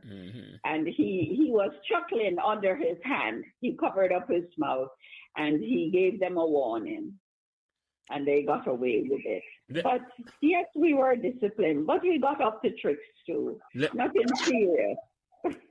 Let me ask you a question, Helen, because earlier in the conversation, and there's one question I've asked you so far, and this is a wonderful conversation because, as I say, as Wayne said, you have a photographic memory. You didn't pick for Meadowbrook, but I have to ask you this question. When did you fall in love with Meadowbrook? Right away, or it took some time? Because listening to you talk... Well, here's the silly reason why I acclimated to the idea of going to Meadowbrook. every term I wanted a new pair of shoes. And the one I got the final semester at St. Cecilia, and it was brown. So I know I wasn't going to get a new one. If I went to Immaculate, I wasn't going to get a new one come January. So when I realized that Meadowbrook wore black shoes, I said, oh, okay. Oh, I go to Meadowbrook, I'll get a new shoe. So that's when I started to fall in love with Meadowbrook. And Meadowbrook had its own bus, by the way, although I noticed that Avery pointed out that it was rented. It didn't matter. Meadowbrook was the only school that had its own bus. And the reason for that was there was no Jolly Joseph that went to Meadowbrook. There was 35 or 3A, as it was first called. And you had to get off at Border Avenue, and I think that was Havendale Drive. Yes. Or Fairfax. Yes. So you had that long walk, and when it rained, the students would get wet. So before Jolly Joseph, I think it's because of Meadowbrook that we got the number 37, which was actually 3C. C, the letter C as in carrot. It was the letter C. 3C was the number of the bus. Then it became 37. And it was because of the high school. They made the request with Jolly Joseph to get a route for Meadowbrook. But this teacher, and her son is still alive, Paul Glaze, and his brother, Peter Glaze, a dentist. Yeah, no, I know. Jamaica. I'm familiar with them. I'm familiar with both of them, Helen, because when I started, they used to live on Hurlingham Drive. Yes. And their mother had like a minibus. So she would go around picking up the kids for school. And remember this too, that first year, there was no uniform, so the kids wore regular clothes, which of course was the only other school that wore civilian was Priory. And Priory was mostly overseas kids. Yeah, expatriates, Most of the overseas kids went to Priory at that time. And it was very good. I heard it later on went down the drain. I don't know. I wasn't living in Jamaica then, so I can't say yes or no. I don't know if but at the time I was in Jamaica, it was a pretty good school. Yeah, it was in my time as well, and there's a lot of expatriates went there. Yes, and they had good athletes too. I remember they came to Meadowbrook for an athletic meet. We had a young girl, Faye Fawcett. She ran a champs. She was fast, bird speed. And she had some aneurysm one day at a competition. I don't remember if it was girl champs.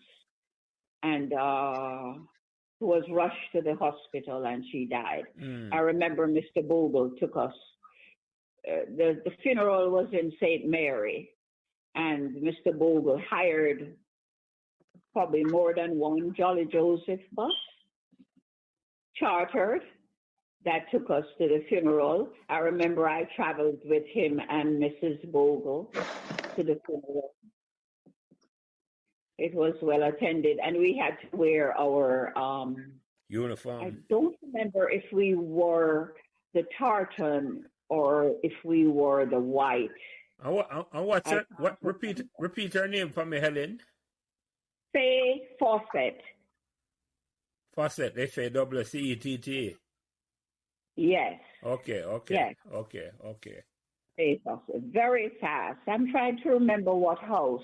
She could have been in Saunders. Oh, don't say that, Helen. Don't give them no ammunition. I thought you were going to say Rodney, but no.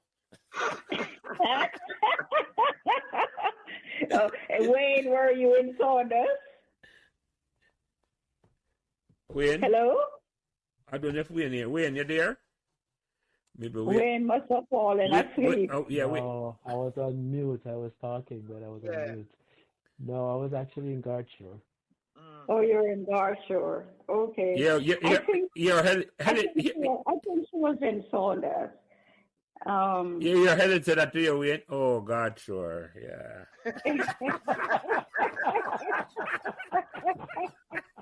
Let's do a regard your house in a way. I'm sorry to say, during my time, Garshore wasn't that good in the sports arena. We were still building. Nadine never hear Helen answer with, oh, God, sure. MP take them hosting serious, man. Yes. Yeah, we took it very seriously back then. And I can tell you the housemasters and housemistresses were pretty serious about those points also. Let me ask you a question. Let me ask you a question, Helen. Yes. Because trust me, this conversation has been wonderful. I don't have to ask much question at all. And Wayne and Nadine just listening. I'm in Charles, just listening. I'm learning a lot here. Yeah, man, this is a history lesson. It's a history lesson. But I have a question for you. Go ahead. What's the most embarrassing moment you can look back on at Meadowbrook with a smile? With a smile. With a smile. You know what? One day we were chasing each other, which of course, was not allowed, through the assembly. It was after school. And here it is. There was a boy chasing me through the assembly room, and I fell. And who did I fall in front of? Mr. Bogle. And guess what? Guess what? My uniform is over my head. Oh, no. And my petticoat, well, it's a good thing my petticoat was narrow, so it was still clinging to me. But here was my tunic over my head. And Mr. Bogle gave me the most disdainful look, and he said, "A most undignified chase."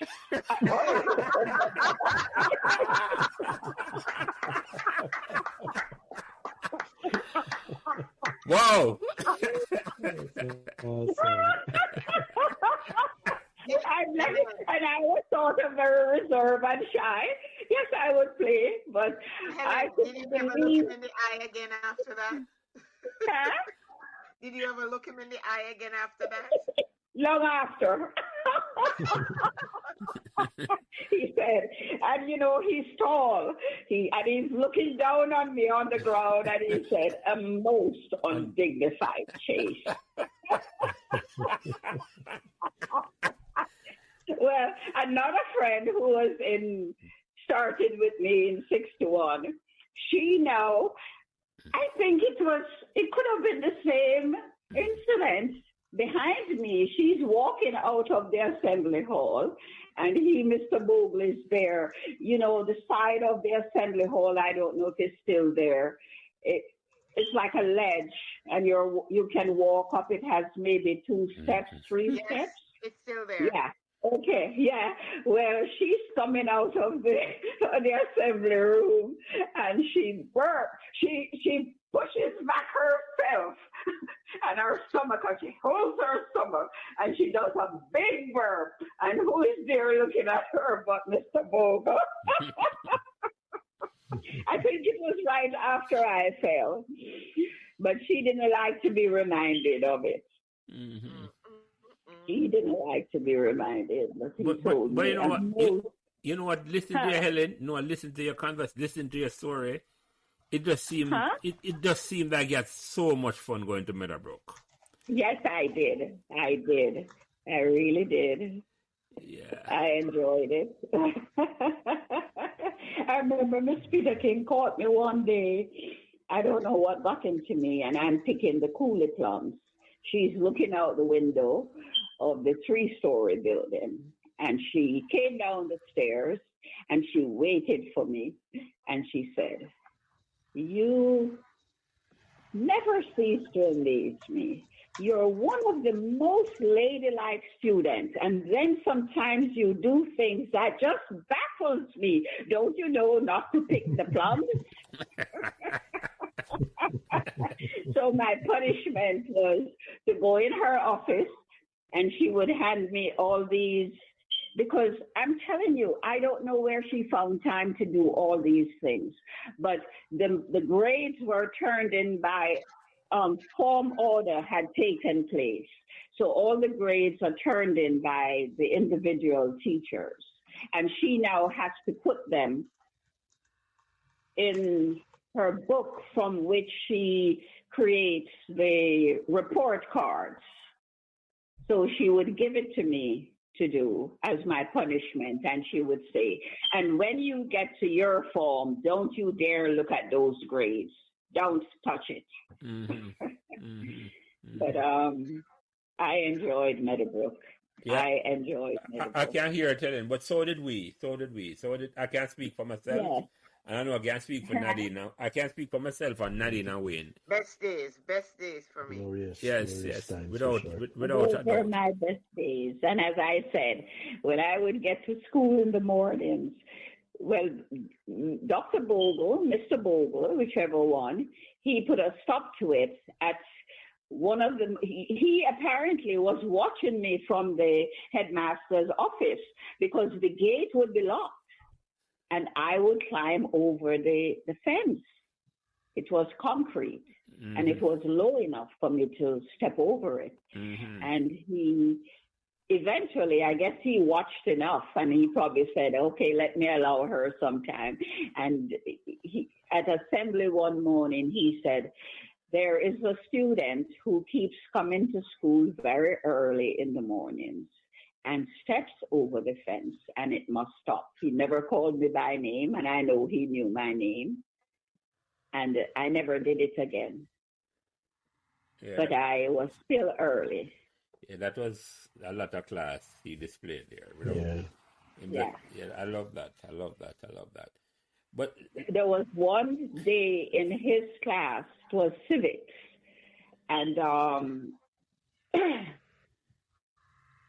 he called on me for a question. I think it had to do with Chow and Lai. Was that in China? That leader? oh, Mao Zedong. I think there was a war going on at the time, and we got homework on it. And I stood up, and what did I see? A lizard. Do you know I jumped over the desk?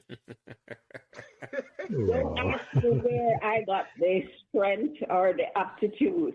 I jumped over the desk, and you could see the shock on Mr. Bogle's face. I was more shocked than he was, and he made a comment. It was not complimentary. But I must ask this, Ellen, what kind of lizard was it that scared so much? Was it a croaking lizard or a green lizard? It was a little green lizard. Okay. It was a green lizard.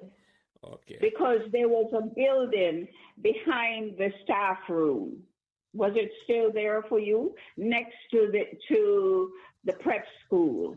Yes. Because that was supposed to be our lunchroom officially, but then it was being used as a classroom because, of course, we were short of classrooms at that early stage. So it was a classroom. I think that could have been fourth form or third form for us. Yeah, trying to remember which building you're talking about. And yeah. It was behind the staff room. The original staff room, yes. Yes, because next to the original staff room was a room that we call the canteen. We refer to it as the canteen. Yeah, I think that's still the canteen building. I know the one you're talking. Oh, okay. are Yeah. close And enough. then now that building was supposed to replace it, but instead of replacing it while I was there, it became a classroom. Yeah. So Mr. Bogle was responsible for that, and he was also responsible for the library. He was responsible also for the 2-story building that was next to the 3-story building. He did all of that before he left. That's the one by where the physics lab was. That would have been between the headmaster's cottage and the 3-story building. I know the building you're talking about. The one, yes. Yeah, and he also was responsible for starting the bottom field. That's what we used to call it. Yeah, I forgot who gave us that land. It became the bottom field. He was,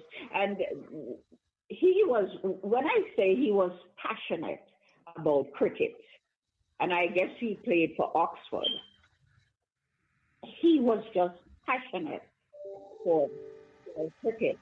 And it used to be fun to watch the kids, the boys, when they were going to a high school for a cricket match, and they would be fighting who must sit in the front of his car. Yeah. And you could see he would be chuckling.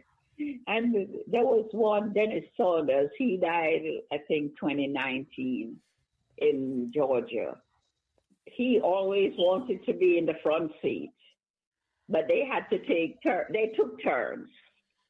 Who would sit in the front and who would be chucked up in the back of the car. So we needed a bus ever since then. But sometimes he would rent vehicles to take us, or the teachers, some of the other teachers with cars. Later on, volunteer. Later on, when I was at school, Helen, when I started, Mrs. Glade's, Mrs. Glade's son, Paul, took us to cricket and football matches with his minibus. Oh, okay. He was the one responsible for taking the teams. I don't know if Wayne remember him. Or maybe it was a little before your time, Wayne. But Mr. Glades, as I say, he used to live on Hurlingham Drive. He used to take us. Yes, he lived in Meadowbrook. Yeah, I didn't realize that it was his mother who had the minibus yes, first. It was his mother who had the minivan during 58, 59. And I think they also had a prep school after a while, and I'm not certain if it's the same house. There was a prep school in Hurlingham. They had a what? A prep school. They had a what? A prep school, Helen. A prep school. Yeah, Meadowbrook Prep. No, there was a prep school on Hurlingham Drive, Hurlingham Prep. Oh, I didn't know that. That's later on. I'm not sure if it was their school, so I don't want to be misquoted and things. But I know there was a prep school on Hurlingham Prep. It could have been the Glades who controlled that prep school, if my memory serves me right. It's possible, because I got the feeling she was quite an entrepreneur. Yeah, no, that's right. That's what I'm saying. I'll have to double check that. Yeah. Because I know people who live in Meadowbrook who actually know the family. I'm going to call. Actually, one of Mrs. Glade's son had a Peter or Paul, married to a friend of mine who played cricket with me in 1980. And it was like, so I went to find out if it was their prep school. And I know people who live on Hurlingham Drive who knew them pretty well. I will find out from a friend. But let me ask you another question, Helen. Well, a couple more. Go ahead. What inspired you to start Meadowbrook First Alumni Association? I think I still wanted a connection with Meadowbrook. And let me tell you, those kids, they would show up for, I would call everyone and say, we're going to have a meeting. A meeting would never take place. I would cook and take the food, and everybody is talking with everybody. The meeting would never take place till eventually when that ad hoc took place under Mr. Thorpe. But they would show up because they're glad to see each other. So that's why it never took off. And as I said, I left Jamaica, and so that was the end of it. I think because even the bank account I opened at Jamaica Citizen Bank, that was my money that I used to do it.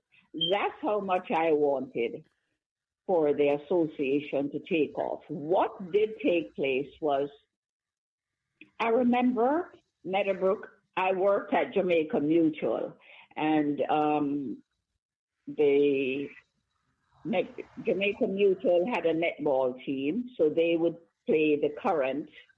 They would play the Jamaica Mutual netball team would play against the Meadowbrook old students, the girls.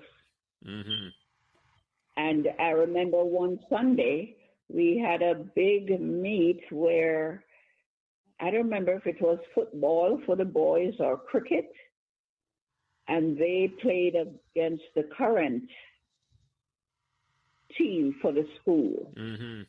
That too was a big turnout, but nobody was interested in the association, so to say. They were interested in seeing each other and getting together and laughing and talking about the old days. But nobody took it that seriously. And when I came to the States... What year was that, Helen? What year did you migrate?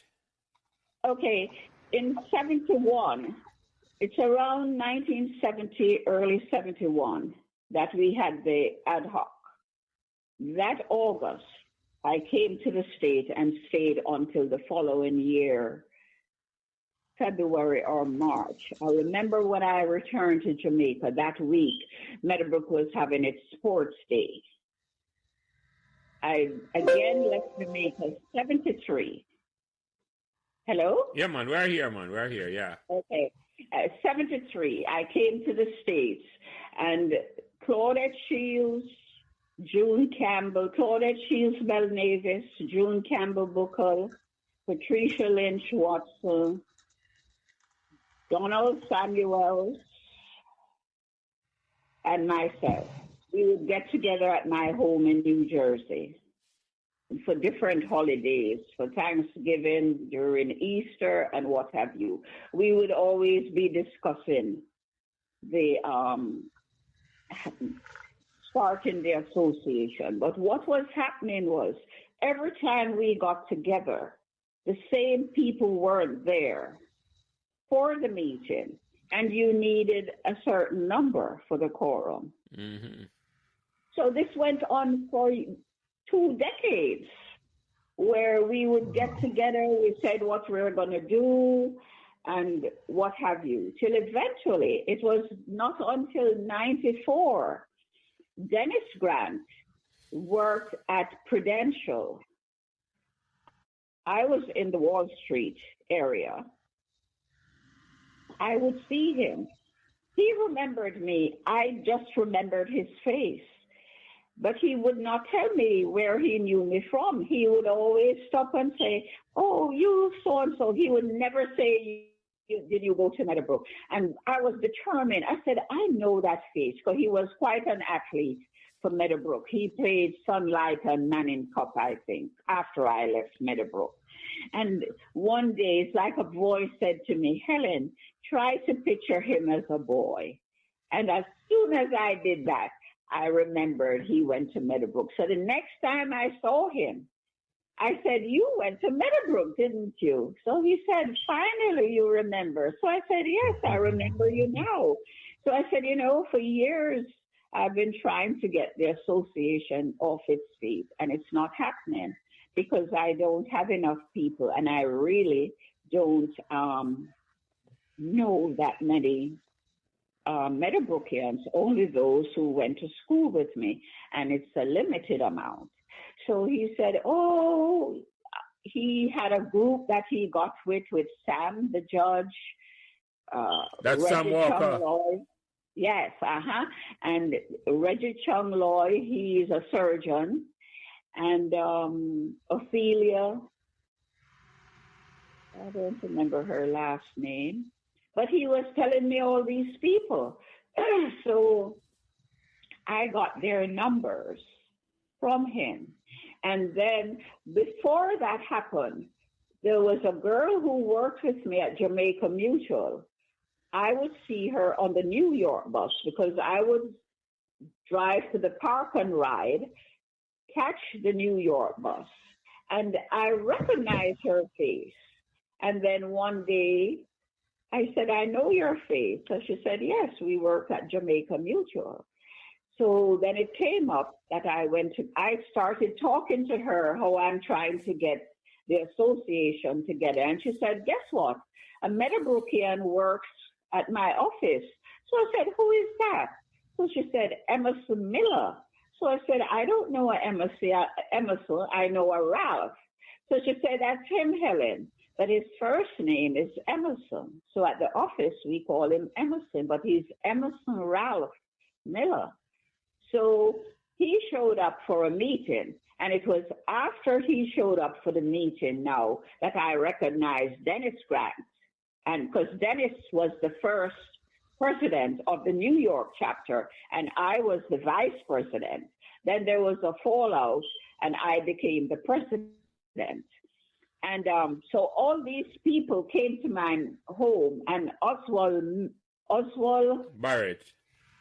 Mm-hmm. He came and he brought this girl, Annette. Davidson. What's her name? Nadine? Davidson. Mm-hmm. He brought Annette Davidson for him. So everything just took off. Like that. All these people showed up. Patricia Lynch's sister, she was Joy Lynch. She transferred from Woolmer's Girls to Meadowbrook. So she showed up. The house was full that night. So from that, the association got registered. And what they say, the rest is history. No, that is inspiration, Helen, because you never gave up at all. You kept the light shining. So I didn't. I was just determined. And I remember Miss Peter King. I don't know how Miss Peter King got my address. But here was a letter from Miss Peter King. She wrote to me. It was so nice. I remember one of the girls, I prefer not to call her name at this time. I went to her. I left out my home, checked the mailbox, and here was this letter from Miss Peter King. So when I got to her home, I took out the letter, and I said, oh, I almost forgot Miss Peter King wrote to me. She said, what? Miss Peter King wrote to you? I said, yeah, Miss Peter King wrote to me. She said, I have to see that letter. I said, here it is. Miss Peter King wrote to me, and she was upset. She said, how could Miss Peter King write to you when she went to the same church with me, and she didn't even write to me?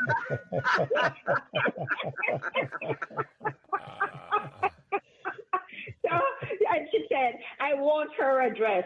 So I'm shocked because I was very good at talking to myself, when I had something fresh to say, I'm not saying it out loud. So I'm saying to myself, oh, you're so close to Miss Peter King, but you don't have her address. Now, isn't that funny?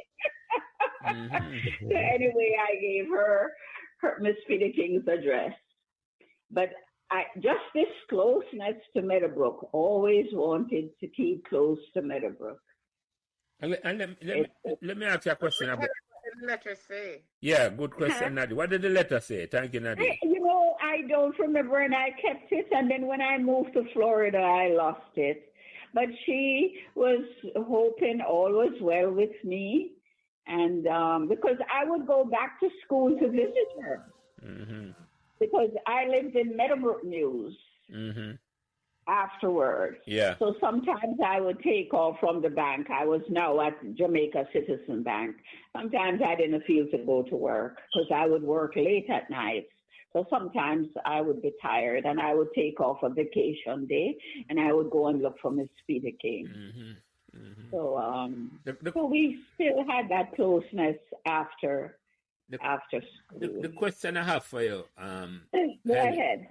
And I know Wayne and Nadine should have question about the Alumni Association because they have been doing this for years, right? Yes. And I thank them for it because they have kept the light shining. When I was in witness protection, that I say all the time, I just wasn't listening for a whole heap of years until I started doing these conversations. But let me ask you a question: what do you think can be done in this new day and age now with instantaneous communication with all the social media network available to inspire past students of Meadowbrook to want to contribute and give back to the school? What do you think we can do different?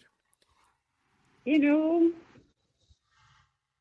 I don't know, because everybody's degree of involvement is at a different. I think it would be nice to get. Okay, for instance, I sent you a list and I have to update it because, as I said, I forgot some of the names. And if you could reach out, each person that you interview, let them give you the names of all the students who started with them. And yes, we know they're transfer students too, along the way, who came to Meadowbrook. But if you could get the names of those original students for each year and try to find them and get them interested, and I'm going to show you. Colin Heron, Nadine knows him, whether it's by phone or whatever. I remember him coming to Meadowbrook for a year. He claimed it was only a semester or a term. I know that's incorrect. But here it is. He basically belongs to Woolmer's boys' school. And yet he has contributed so much to the robotics team. And he only went to Meadowbrook.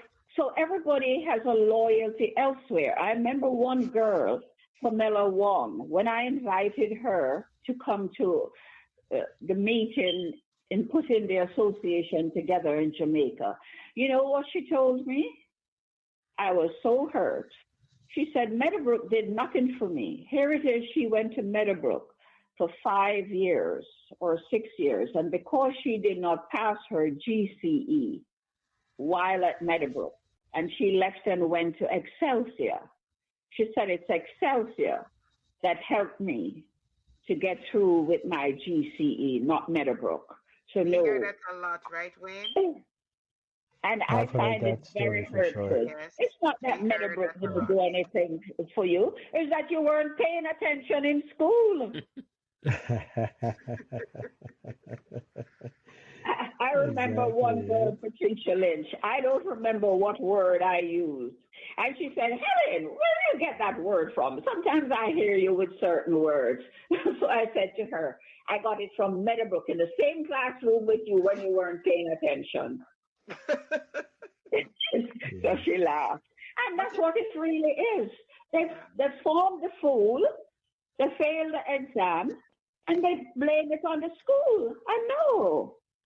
It's not the school. And yet I do know that sometimes too, kids are not comfortable with their classmate at a certain school, and they switch to another school, and they're more comfortable with those kids, and they do better, or maybe just the fact that they change the environment and they excel. But it doesn't mean that the school didn't do anything for you. That's where you got your foundation. Mm-hmm. Yep. We get that a lot every time we try to reach out to people. We hear that a lot. And then what are you going to say to them? Because if you think that, then there's no further that, you're going to go with it. If that's your thought, you just have to leave it there. Because, it's up to everybody. Tell them to come as a guest. Just come as a guest and see where it goes from there. Because sometimes when you embrace people, they start to see things differently. For instance, even that girl, Annette Davidson, she hangs out with Kingston College. She never went to Kingston College, but that's where she chose to hang out. Mm-hmm. Mm-hmm. So, we could get others. I think what we need to focus on is how to strategize to create a greater profit margin when a function takes place, and how to use the resources that's already there. For instance, I would encourage for Errol Henry to be recognized. And I know, as I said before, his entire family, which consists of 1, 2, 3 grandchildren, 3 children, their spouses, his wife, you have basically have a full table. Mm-hmm. And if you sort of focus on really making certain that all these honorees fill their table and reach out to all these people who had. Errol isn't the only athlete that Meadowbrook had, because Meadowbrook would always have a relay team for boys' champs. Henrik Hamilton, he's on Marcia's list. Mm-hmm. He too was quite an athlete. And Hugh Gerardini, I think he was at the 60th anniversary. Beverly Spencer, her name is now Hirst, Hirst. She was an athlete. Joan Denton, I think she lived in Washington, D.C. She was an athlete she was in Rockney. Beverly was in Ward. Hugh Gerardini was in Ward. Henrik Hamilton, I think, was in Rockney. I mean, they were quite athletes, really, really fast. Whether they did well at champs or not, they were great runners. You if you sort of focus on them, get them, encourage them to bring their families out. You know what I'm thinking, Helen, just listening to you is like, got this question I keep asking every time I have a guest on, what we can do to inspire. And I think it's almost like we have to create a bigger vision. In other words, I think if you go to past alum or past students and tell them, say, okay, this is the vision we have for Meadowbrook for when them reach 100, just for argument's sake, or 2030 vision, or this is what we want to achieve. And it has to be a big vision in it. It has to be something them can buy into. It has to be something them can buy into. I spoke to the current principal, and he has vision, Mr. Facey. When I went down this year, I went down to the 65th anniversary, and I met him down by Bottomfield. And he have a big vision for Meadowbrook, for Bottomfield. And I think something like that, and I'm going to talk back to him about it, something like that where it's like you want to set up a big multi-sports, it's like you want to build a second campus and a sports complex on a Bottomfield. Yeah. And something like that, if it can get off of the ground, I said, this is the vision to say, we're going to put that together. I think it will inspire a whole heap of Meadowbrook students who think they never like Meadowbrook and say they want to be a part of it. Yeah. It's going to require a vision. It's going to require a vision. Yeah. It's hard for, we call people Nadine and Wayne, we call them and it's like, if you do have a big vision, figure them to say, this is what we are doing, and this is how we are planning. It have to be long term, so you know. And I subscribe to that, and you might have heard me say the same thing. If you create something that people want to be a part of, they will come. Yeah, you may talk about it. I totally subscribe. They will come. Yeah, so definitely. I just again. Not to break the trend, your thought trend, but recently speaking with Nadine, and she was of like mind, a fund for the teachers. Now, another thing, I remember putting it in writing, is that the name of this association is Old Students or Past Students, whatever, Alumni Association. And we must not forget those students, because today, yes, I would love to see a fund being done for the teachers, the current teachers, where there's help for them, some sort of auxiliary fund or slush fund or sundry fund, but also for old students who are not doing as well as they, and I think a fund should always be there, because that's what it is. Old Students Association, Alumni Association. I endorse that fully, Helen, because I have known of teachers who used to teach at Meadowbrook, one particular, and I won't call her name, who is like, I've spoken to some other past students to try to reach out to her, because it's just the same thing. She's in need of help. Yes. And another thing we have to pay attention to, I remember I brought it up at a meeting and in discussion with Sam, the judge. You have to remember when IMF took over and started giving loans to Jamaica, embedded in that financial agreement is the fact that Jamaica had to devalue the dollar ever so many years, if not every year. So if a teacher retires based on Jamaican dollars, every year the dollar is going down. It doesn't have the same value. So the value it had when the person retired, 10 years later, they're still alive and functioning, and the dollar doesn't have the same value. Mm-hmm. Mm-hmm. And that needs to be taken into consideration also. And if a fund is done for the teachers, I think it should be done in American currency, wherein it's not being devalued. I remember, when I, as a teenager and young adult, when you were a millionaire in Jamaica, that means you were 3 times the millionaire in America. No, it's the opposite. You're 150 times less than the American monetary market. Mm-hmm. Mm-hmm. Think about that. Mm-hmm. Jamaica, this little country, its currency was valued more than the American currency. And it was just jealousy on the part of America that IMF, but then again, too, it was being sloppy on the part of the Jamaican leaders. Because when IMF did it to Jamaica, they did it to Mexico. And Mexico saw what America was up to. And guess what? Mexico paid them back within, must be 3 years. Because they decided that America wasn't going to dictate the value of their currency. So they paid them back in no time. Mm-hmm. Mm-hmm. Which is what should have taken place. In fact, we're still under that umbrella, whatever you wish to call it, wherein they dictate the value of our dollar in Jamaica. Yeah, that affected us all, Helen. That is true. It has been a big, big blow to us. So, yeah. Yes.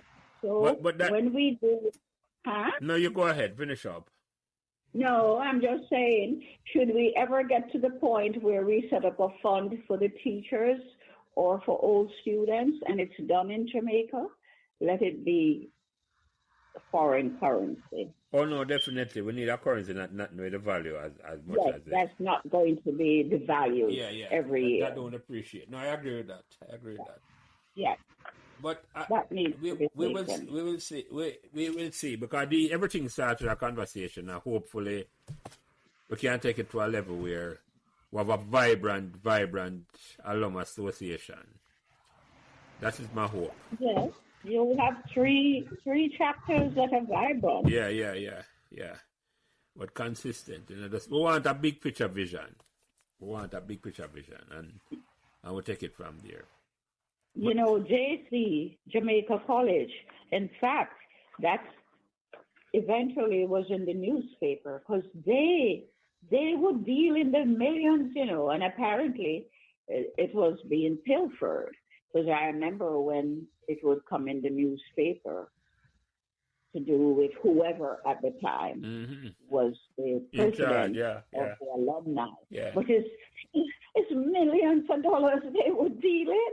Yeah, and they have a head start. And we're talking US 40 years ago. Yeah. And they have That's how vibrant Jamaica College was. But they have a head start on us, Helen. That's part of the issue. They have a head start. Yes. They have a head start because these schools have been around for hundreds of years. Yes. And they had more students than we did. Yeah, I have to remember now. Yes. I think it's right now is the ideal time to try to get this going in a way where, because I think the first generation of Meadowbrook students, like yourself, who started in the 60s, want to give back to the school, want to contribute back. But it's just to put it in a way where it's easy to do. This is I'm saying, we're in a good position now because the technology is available for set it up and do it a certain way where we can communicate with each other regularly. So, so we'll see, Helen. We will see. It's something that I like to happen. And another thing, which is probably not important, but you should think about, my group of students, not just my 1961, 58, 59, 60, up to whatever, they didn't have older students to look out for them. Right, that's the point I'm making. Exactly. The school now has all these years of old students. That's what I'm saying, Ellen. Your group are the foundation and the original. Yes. That's what I'm saying. And we are lucky. We had to rely on Miss Peter King to do all these fundraising. Right. And I'm saying we are lucky that you guys are still around and still want to talk to us because... Yes. That you love Meadowbrook as much as we did. You know what? The strategy now is to sit down with pen and paper and come up with a greater profit margin each year. Yeah. Find out how to use the resources that are there and magnify, peak the potential. A bigger vision. For those same people who come every year to the function. Think of different things. So even Miss McCourty, I know a lot of these scholars would be happy to buy her articles. Yeah. There's so much way. Yeah. And even help her to, well, it's the older niece who went to Queens. I think that was the legacy left to her. She's the one in charge of it. But Miss Professor Leo Riney knows her. And even helping to promote those articles island-wide or even nationwide up here too. There's money to be made. You sit down with them and say, listen, the school needs 10% of whatever, or whatever amount you think, 15%, whatever amount you think the school deserves. That's hidden money out there that can be capitalized on. So we have to go looking for these hidden kernels. Yeah, we'll have to. To see what you can capitalize on. We'll have to, Helen. We'll have to. And make that extra money. Because it's unavoidable. The venue gets most of the money. And I'm the last person to criticize that. Why? Because I like when things are done with finesse. But at the same time, we have to turn it around where the school is getting a bigger chunk of it, not just the venue. Even find a way to corral the venues into allowing the school to get a bigger chunk of whatever they have been getting. Yeah. Whether to use words or otherwise. Yeah. Let me ask you a question, Helen. Let me ask you another question before we start winding down, because believe it or not, even though you said we have much to talk about, is one question I asked you and you've been here for 2.5 hours. And so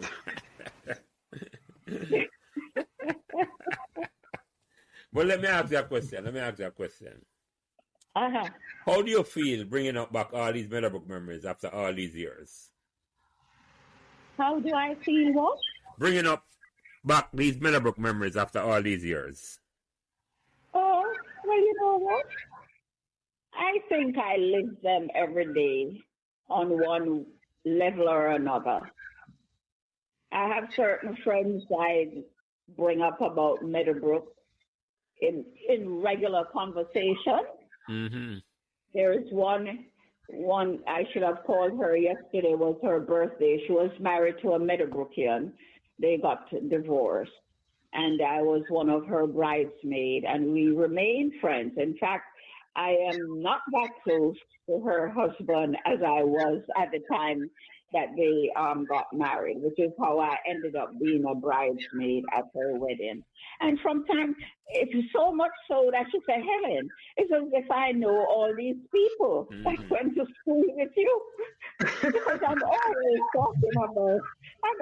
talking about some Meadowbrook activity, something, or, oh, when we were in school, so and so. So it's always there alive in my head. Got the same idea here, Helen. Even my daughter, she keeps saying, "Mommy, I keep hearing Meadowbrook." It's like every other word is Meadowbrook. So I totally get that. Meadowbrook is just that's passionate to me. Yes, it's Meadowbrook stays a lot. My siblings, they used to come to every sports day, prize giving, what have you. Because there was something I told you took place on the airways, Nadine. It's my brother who listened to it and called me and told me. Yes. I'm just showing you, they were all just involved with Meadowbrook. Yes. And I'm the only one who went to Meadowbrook.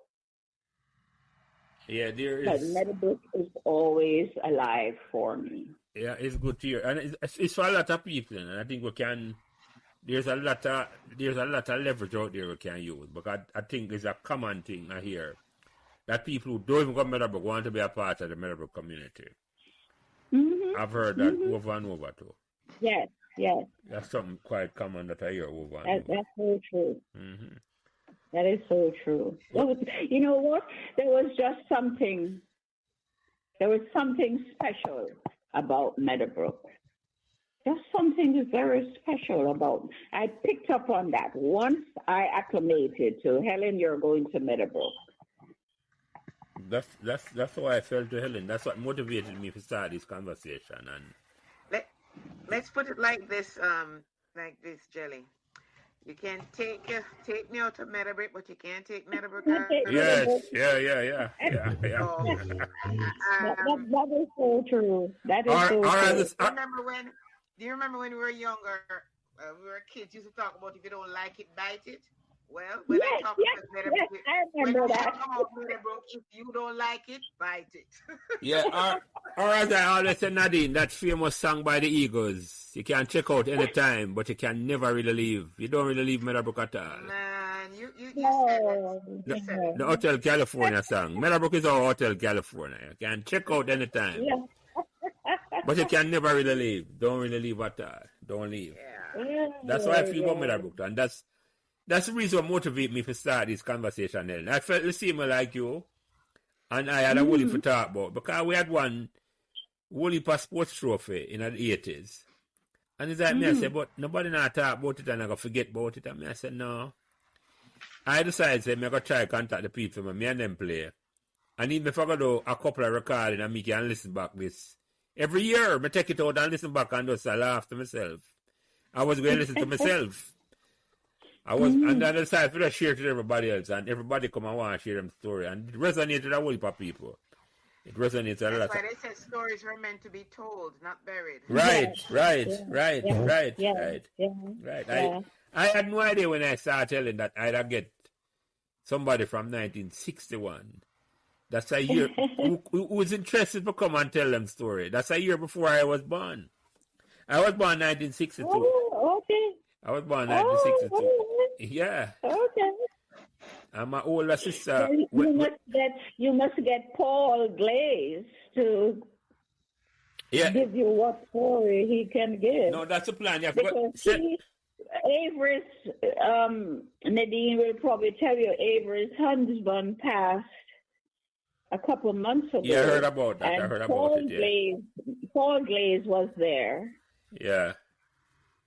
And he brought up about one of the girls that was in his form, and a boy who was in that form. He was permanent secretary for a while in Jamaica. He died too from aneurysm around 2013.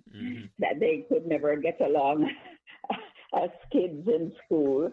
So, it's funny to hear these things, and you enjoy hearing it, you laugh about it. No, man, these stories, so maybe if you could get him to do a podcast with you. That's a plan, Helen. Hopefully, when people hear you talking and how fluent you are, and how easy the conversation is, because you were hesitant. I said, "We have nothing more to talk about," and trust me, this is one of the easiest conversation Wayne. That's true. This was one of the, I tend to be, if you know how I agonize, I wrote to you last week asking, is it PM? Because in your email to me, you put AM. oh, okay. I used that email and wrote back to you, is it PM or AM? Okay. Then I called Nadine last night. She said she would get back with me. Do you know I never slept last night? I hear you, Helen. I did not. We're still waiting And for I'm not Nadine. joking. Oh I my did God. not sleep. We were on a meeting. We were on the meeting last night when Helen called, and then I realized it. I got up this morning and I answered her. I was like, "Oh my God!" No, Helen, I understand a lot of people are nervous before they come on because they think it's like, I don't know what they think. I don't know. And I understand. You know what? I knew this is what it was going to be, but I didn't know.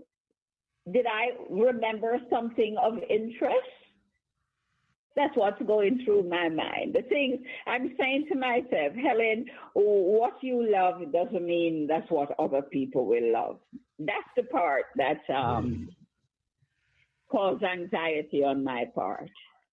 No, but everybody's story is different, Helen. That's what I learned. Everybody's memory is different. That's true. That's true. And everybody, sorry, Wayne, go ahead.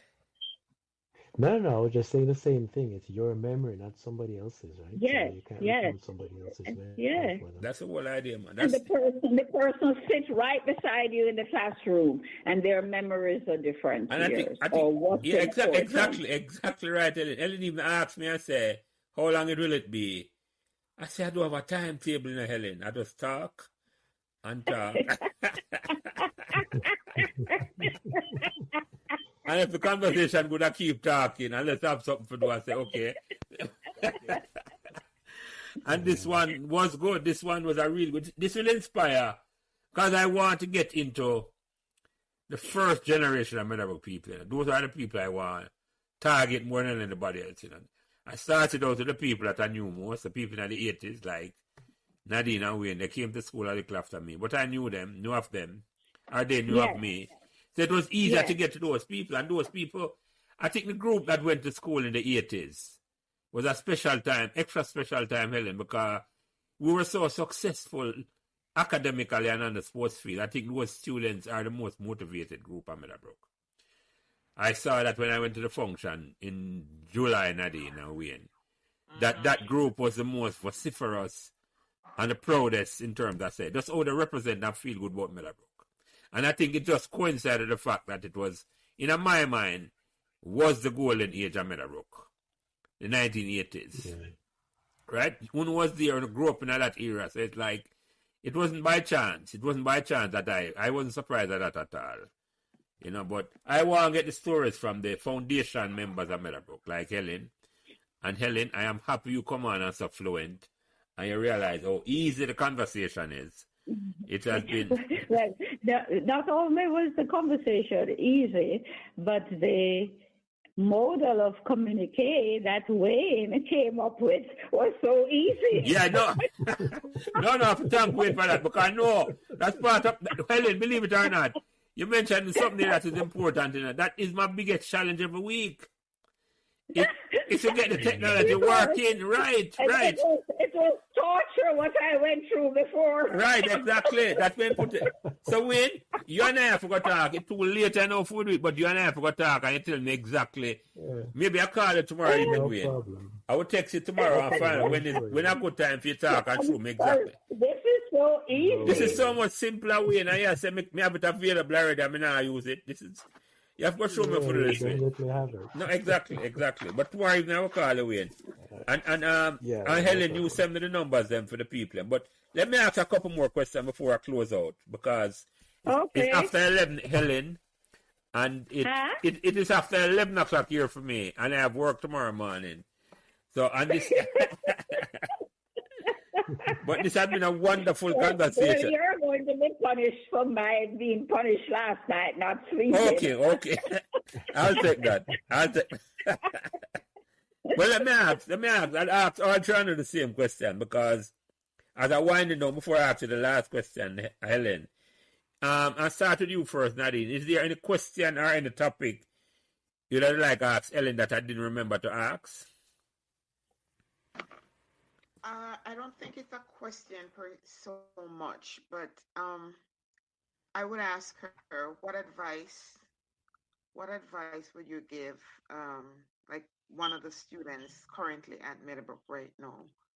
What advice would you give to them as to what should I say? Trying to leave a legacy. Just from your person, from what you've been through, what you're seeing, where you see you would like to take the school. How would you advise them right now? You know what? It's sort of a difficult question or the answer to it because not to rehash a negative situation, but even with the brawl that took place, is as if are the kids focus on their education? Because if they're really fully focused on their education, where do they find time to be combative to the extent that they were? So it's the kids.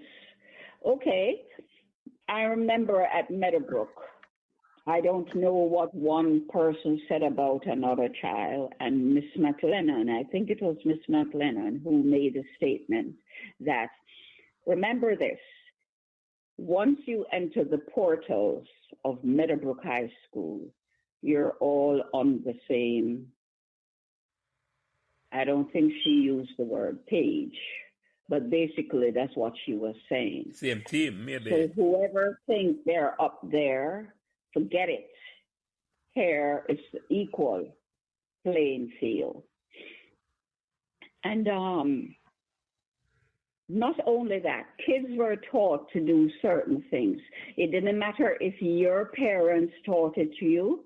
Meadowbrook felt they had a responsibility to teach it to everyone so that no one would feel different to the other student, where anyone looks down on the other child, because that causes a problem too. And not only that, that so much was expected of the teachers, because as Professor Leo Riney pointed out, we used to have these robust emails, back and forth debates, what have you, and she would be involved in it. And I remember, I think I wrote a paper on servant leaders, and I weaved Meadowbrook into it. And the discussion came up wherein she said, it is the hidden curriculum of the school is that they must achieve what the parent wants to be achieved for their child. That while it's not discussed, it is understood. And this is what needs to be riveted into these teachers, that they must peak the potential of each and every student, because that's what and they must assume that's what the parent wants and must help to achieve it for the parent. Mm-hmm. I think modern day educators, not all of them, but even in this country, I remember I had to point it out at one of my grandniece's teachers for her son. I said, pay attention to the fact that the kids, the most alert hours of each and every child is spent in the school. So when you keep pushing things, saying the parent is at fault, remember, when the child gets home to that parent, that child is worn out. from being at school, dealing with bullying, dealing with teachers not behaving as they should. There's a lot of responsibility, not all of it, on teachers, and they need to realize that. They must speak. I remember my granddaughter, she came home with a paper from the school asking, what is it that you expect of the teachers? And it had several lines to give this long answer. And my simple answer was, for all of her potential must be maximized and peak to full capacity. Just simple. Mm-hmm. It's simple and yet difficult if the person isn't focused in that direction. Mm-hmm. If teachers are going, I mean, there was when I was in school, whatever intelligence you had embedded in you, that teacher knew how to reveal it and bring it to the forefront. Mm-hmm. Mm-hmm. But that isn't happening today. Mm-hmm. Yeah, that is true. That is And true. you know, And it's not a Meadowbrook problem though, Helen. It's not a Meadowbrook. It's a education problem. It's not happening. It is, and it's the observer, and we're the observer, Yeah. and we have to find a way, even if it's a questionnaire to the teachers. What could we do to make life different for you at the school? Mm-hmm. You know, being strategic in wording the communication, Mm-hmm. Mm-hmm. being tactful. Can I hint at that? What you just asked, the question, I don't really want to do that, but what you just said, Helen, you're so correct. Ask the teachers, what could we do to max, that question. Yes, for them to peak their status as educators. And I had the opportunity to do just that a week or two ago.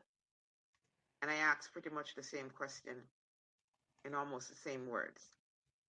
And one of the things that I encouraged them, I didn't get a response, but another thing I encouraged them, I gave them an open invitation, an open door with our email address, the address of the association, to let them know that we are here.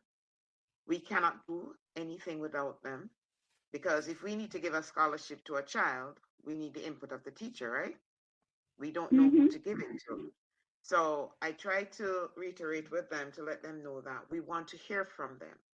What can we do to make it much more, what should I say? Because people seem to be a little disappointing right now. Just reach out to us. Yes, reach out to us and let us know. But at the same time, when you're trying to tell us what you expect from us or how we can help, we're also looking to hear from you. What are you doing, or what are you willing to do to help create that expectation that you are looking for? So I did put that out there, and I'm really awaiting responses from them. I mean, at that, I spoke with it was about 76 teachers. So I think that was the big group there. And the question was thrown out to them, and to let them know that we want to hear from them. We want to know how we can really help. What can we do together? Because it doesn't take just a past student. It doesn't take, the teachers' help. We need their help. We have to let them know that we know that they are valued, but we want to hear from them. We can't have a tug of war, a push and a pull. We're not going to get anywhere. So that was my message to them, and the best way I could, to say your support is invaluable. Each one of you, we need each one of you, and together we It's can a tough continue job, to. though. Yeah, It's a it tough is. job because I It tell is you a tough something. job. One of the things that we have to remember is that the teachers are a part of the society. They're a part of the community. They come from places that the environmental influence is also there. And so their mindset is not necessarily, and I'm not being critical, their mindset is not necessarily at the same level where teachers of the past, where their mindset was. Um, it doesn't mean you can't get them there, but we have to figure out how do we get them to start thinking differently. So, for example, if you have a teacher who believes that they'll only participate in what we do on behalf of students if they get something out of it, that mindset is wrong. How do Yes. you change that? How do you get that teacher to recognize their purpose, what they're there for, and that, being a teacher is a responsibility to society, not just yourself. You know what I mean? It's a bigger thing. And I don't know, there are certain things that I think we could probably do to start to address this. And, I listened keenly to Helen's words, and there's something that I think we could benefit from, Helen. So people like us, and Prince talked about our 80s group and how enthusiastic we are about the thing. We're not the only ones. There are others as well. But I believe that the way we respect people from your generation and the wisdom that we feel you have to impart, I think if you're able to get people from your era, the people after you, etc., I mean, physically, it might be a challenge for a lot of people to be in the same place at the same time. But I think the wisdom that they could lend to the solution that I think is necessary through reaching out and making a difference in the way these the teachers think, having dialogue with the principal, the senior teachers, giving them guidance on how they could actually help their staff to uplift themselves. I think it would probably be a good start to getting these people to understand the importance of groups like past students associations. We're not necessarily set up specifically to help teachers. We're to help the school community that includes teachers. So what is that thing that they need to understand, that thing that they need to really absorb within themselves to now start to think differently and be a part of the whole solution? Because it is a problem, which is why it needs a solution. But you know, Owen, and I listen to you and Nadine carefully, and I think what Nadine has done is a great start. I'm going to tell you why. And it just dawned on me when I hear her talking, I don't think teachers feel, and this is not a Meadowbrook problem alone, but we just had it in Meadowbrook.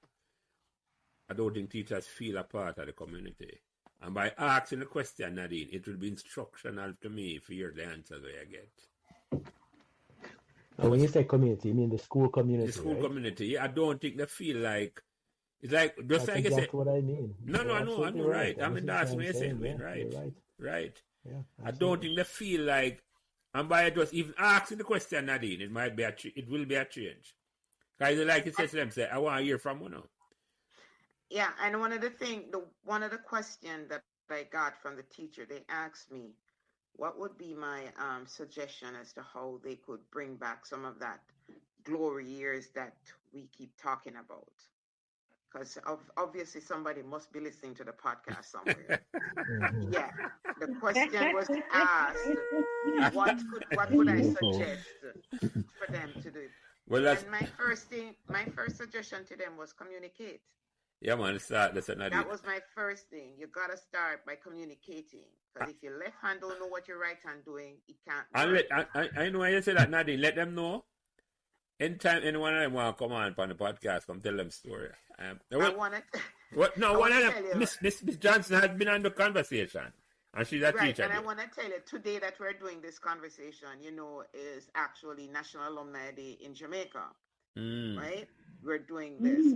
And all day and all week, this is National Alumni Week here in Jamaica as well. So I have been putting it out there and letting people know that the Meadowbrook Memories podcast series is ongoing. They're welcome to come in and tell their stories anytime. We were willing to, want to listen. You never know, it could motivate someone out there. So I really have been doing that to let them know. And I've been tagging people. And when I say tag people, I've also been sharing it with teachers who I am able to, not everybody, but one or two, and ask them to share it. So yeah, if they want to come and tell their story, they have a platform to do so. But it was very interesting to hear Maybe a that regular question. teachers forum is something we can organize as well. Yeah, yeah, Uh, yeah. Definitely, because we did one. We did one in the is it last year or early this year? We did one. So maybe it will be time to have another Well, one. you know what, Nadine? Yes. You make me feel good tonight because finally me I get endorsement. Not we never expect in terms of say people who never know about Meadowbrook and that them know say we have glory years because of the podcast. Yes. You see what I'm saying? Yes. That never thought about before now, and that me the want to know. Me I say, yeah, so yeah. Yes, I like what I hear this so. Because we never talk about that before we never talk and I big up ourselves. But because we big up ourselves Oh, now. it's true. It's true. A lot of the kids don't have Don't an know. The idea student them don't know. I said the about, teacher them never know either. And I listen to they Meadowbrook was have no just clue. dear And as I'm actually sharing the podcast with some of the students too. Some of the students who just left, may have been a part of our scholarship and stuff. So I've started to share it with them and just hoping that they will listen and and also let them know that they're welcome. Yeah, to man, talk and about feeling memories are their important story. too. That's the whole Yes. point. Feeling memories, but not leaving out nobody at all. Not Yes. leaving out nobody So at all. But anyway, that was. So before you if you have any question or topic, I never bring up. I have a question for Helen. Helen, are you from Black River? Yes, I was born in Black River. I grew up in Kingston. Okay, that because I hear mentioned in Black River, you're quite familiar with Yes. Black River. Yes. Yeah. Yeah, I Well, was she's born in Black River. describe the coastline. Yeah, And, yeah. and I let you know what happened. What did Wayne say? the way how you describe the coastline. Huh? The way I describe the coastline, Helen, and Wayne was laughing and said, the way I describe the coastline, you could also know Oh. that you're quite familiar with Black Rivers. Yes. Yeah. Yeah. I left at 7. I have a friend who grew up in Black River. I'm going to share him this podcast, make him hear it, because I'm interested into. So, wait, is there any question or any topic you think I could have bring up with Helen before I ask her the last question? Not really. I think you've covered a whole lot, and there's a lot that Helen brought that is having me thinking a lot. So I think you did a pretty good job covering the questions I would have asked. Mm-hmm. Now we're gonna need a sidebar, Wayne, because Helen has really opened up some things. Oh, for some sure, ideas. for sure. Okay, definitely. There is something I would like to say too, is this. The kids need to learn to say thanks. Kids, the current kids must. No, it's very so serious. There is an alum who was very upset. She shared it with another alum, her age group. They were before me, and she said, I don't even feel like doing anything more because all that I've done, and they never said thanks. It's very serious. My granddaughter in middle school, every marking period, she was an honor student, and IBM, that big international company, gave a laptop to every honor student. Do you know what was written in the case? All we ask of you is that each one of you who received one of this laptop write a thank you note and give it to the person who distributed it, the laptop to each of you, and they in turn will turn it into IBM. A big company like IBM. And we're talking, this is just like 4 or 5 years ago. Yeah. That's an excellent idea, Helen. Those kids must say thanks. They must be taught to write a thank you note. Yeah. You see that teacher, Nadine, who money was given for her to go back to teachers' college to get a master's or whatever she went back for. Situations like that. A written agreement must be done to let them know that if the school financed you in any way, you come back for at least 2 years. You don't take that knowledge to some other school. You come back and give it back to Meadowbrook. And just to mention that the teacher is back. She is still teaching there. Oh, okay. Yeah, but I wondered about. I understand what Helen is saying, Nadine. I understand. Yeah, she did. She is still teaching there and still one of their best teachers. Yeah. But I agree with what Helen said. It's like, and I like the idea. And I don't know.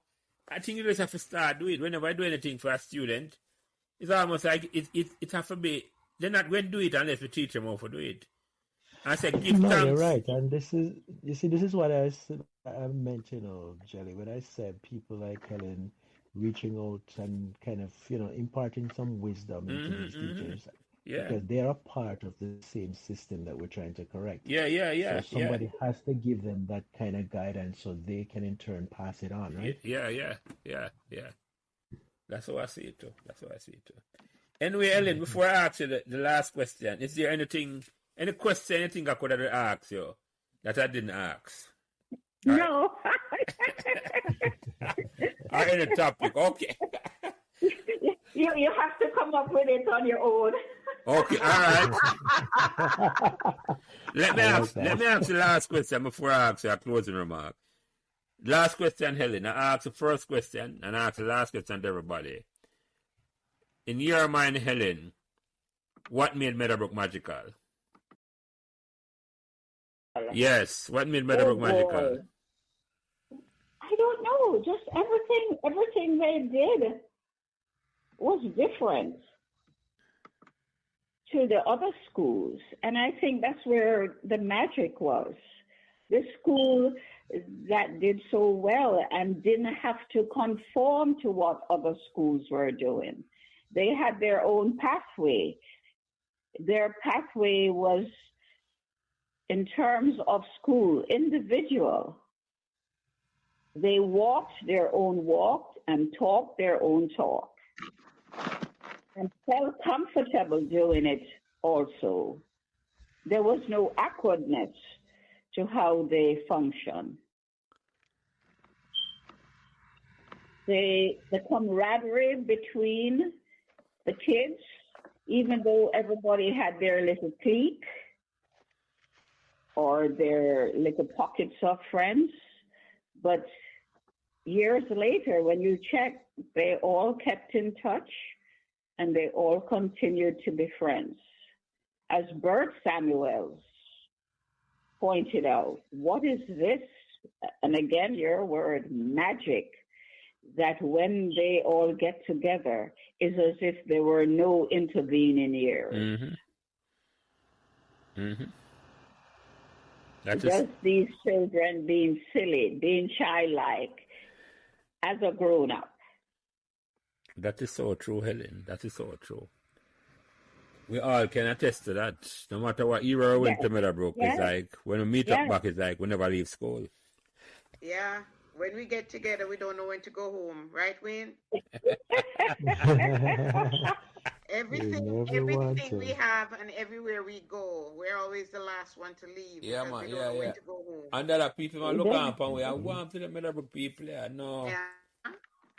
Meadowbrook is like enough to see it, enough to feel it, to know it. Enough and not only that, the founders were really founding fathers, like Reverend Ford. He prophesied that Meadowbrook and Jamaica at large would have to start having tiers in enrollment, where the morning students, then afternoon, then night students, because Jamaica would become so overpopulated. And isn't that what took place? Yeah, well, that's... And he prophesied that. Yeah. He prophesied that. Yeah. He knew it was due to happen. Yeah. Because we had a shift system for a short time there. Yeah. Yeah, and it's almost, that is true. That's true. Mm-hmm. Anyway, Ellen, let me ask all three of you, any closing remark before I close out the program? And you go ahead first, Nadine. It was a pleasure being a part of this because I learned so much. It has also opened up my I'm thinking I'm just my thoughts are just going a mile a dozen right now. How can I institute some of what took place, what I heard tonight? What can we do? What can I bring to the team? And how we can move forward with what we've heard. It was really a pleasure to hear the story. And it's almost like when you sit down around the coffee table and you're just talking, and you're saying, "Wow, where did the time go?" So thank you, Helen. Thank you for your foresight. Thank you for your leadership. And people like me stand on your shoulders, and the others that laid the foundation for us to be here. And we will just move forward, keep on doing what we're doing, and continue to make a difference one child at a time. Yeah, thank you, Nadine. And you, Wayne, any closing remark before I close out? Well, I'll echo most of what Nadine said, really. Really thank Helen, for participating and sharing her thoughts and her perspectives. It has been very, very enlightening. And certainly there's a lot to take away from it. I really, you know, I think this is the second podcast I did with you where I actually just sat back in my room. I'm actually in a dark room right now and just picturing the days that she spoke about, picturing the the events that you described and the teachers, what they might have looked like, the kids in the beret, and that's what she Jumping over the remembers wall. about, and jumping the wall. You know what I mean? So And that really, undignified drop. you see, I didn't want to keep What that does one man memory. say? I don't know. That would be. I'll remember the comment. I'll lose that one image. Yeah. No, but seriously, it's been great, and I really enjoyed tonight. So thank you. Yeah, well. And thank you for inviting us, Prince, and Oh keep no, up the good work. thank you. And I have to say, I enjoyed being here. I'm not even sleepy. I'm ready to go. And you know what? I think what has manifested itself tonight is the fact that we're from different generations, and yet we are so compatible. Yes. Absolutely. There Here. was And I'm glad you said that. no negative vibe at any time, no negative word. It was Just all. everyone I'm glad you was said so that. No, compatible you're with right, each Helen. other. It's almost like we're Yeah, all at really school glad at you the said same that. time. So that's the Yeah. magic that I you're didn't hear, talking what did Wayne about, say? Dan. What did Wayne say? I didn't hear that. No, I was just Huh? saying I'm glad you shared that because that's one of the things that we're trying to overcome, where people believe that when you join an alumni group, if you don't see people from your year group, it's not going to be good. Oh, But yes. Yes. that's really that's so far from the truth, right? Yeah, well, So here Ellen, we are Ellen, hoping to yeah. have more people from Helen's group join us to share their wisdom and their perspectives. Mm-hmm. We're looking for that, but then you have people who would look at it, oh, I don't see anybody from my group, and then they're not interested. So becoming a part of it, that perspective changes, right? Yes. Yes. Yes. Ellen. I'm And glad. I think it's the magic that Lance talked about. Yes. What made Indeed. I Meadowbrook think magical? that magic just manifested itself. There are certain things you can't give an answer to. It's acts out, Yes. and I think the magic acted out. Yes. Yeah, you just feel it and you know it. That's so correct, Ellen. And that was a powerful statement you made there because I think Wayne is right. A lot of people have heard this podcast and it's like they're kind of not terrified, they're just apprehensive for come because they just don't know if they go have no story or not to say. I'm saying no. But Helen, your conversation will disabuse them of that myth. Yes. It is a myth. When I hear you, I hope so. it is a myth. I know I enjoyed it. I don't know if it was meant to be enjoyed, but I enjoyed it. It is meant to be enjoyed, Helen. That's exactly what I said to you. I mean, you came on and you were a bit apprehensive coming on before, and you said, "Boy," but Yes. Yeah, You know, so, yeah. I can, I can. She was able to let her hair down and slip off exactly. her comfy shoes. Slip off her comfy shoes and Yeah, just man. relax. Exactly. And enjoy yourself. Enjoy yourself. Anyway, let me close out the program here.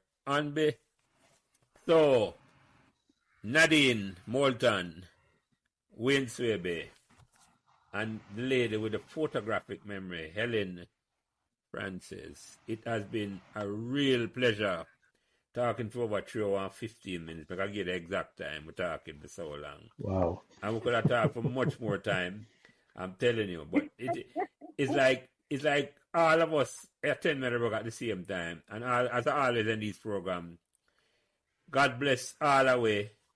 And God bless that great school at 2A Meadowbrook Avenue will bring us together where we can be talking in a Helen case about the members of Meadowbrook 60 years later and like yesterday. Powerful conversation tonight, man. And I appreciate the conversation. As I said, God bless Meadowbrook and God bless all the way. Have a good night, ladies and gentlemen. Same here, and thanks for having me. Eat our And splendid thank and you, looks Wayne. extra. Let your And light thanks, continue to Nadine. shine. Yeah, let your light so Thank shine. you Yeah. for making this so Talk again enjoyable. soon. Yeah, man. Yeah, thanks. All right. Thank you. Good night, All everyone. Yeah. righty. I reach out to you. We'll talk. I reach out to you tomorrow, Wayne, about that technical thing. Sounds good. Yeah, man. All right. Thanks, Nadine. Thanks, Wayne. Have a good night, Ellen. And I'll contact you All tomorrow right, for those you phone too. numbers. Wayne, Nadine, Lance, everybody have a very good night Yeah, man. and the rest of the week Thank you. I'll contact you and a tomorrow. great future. Yeah, man. Thanks. Appreciate it. Thank you. Okay. Mhm. Bye now. So remember to like, share, and subscribe these Meadowbrook Memories podcasts so neither you nor your friends will miss another Meadowbrook conversation. Thanks. Thanks for listening to Meadowbrook Memories. And remember to give us all the support and encouragement you can on whatever social media platform you are listening. And special thanks to my production manager, Kyle Prince, who takes care of everything involved in getting the podcast out every week. And without him, this podcast would not be possible. It is his expertise that allows me to do what I love doing every week, having great conversations about Meadowbrook Memories, and he's responsible for everything else. So again, thanks to my production manager, Kyle Prince.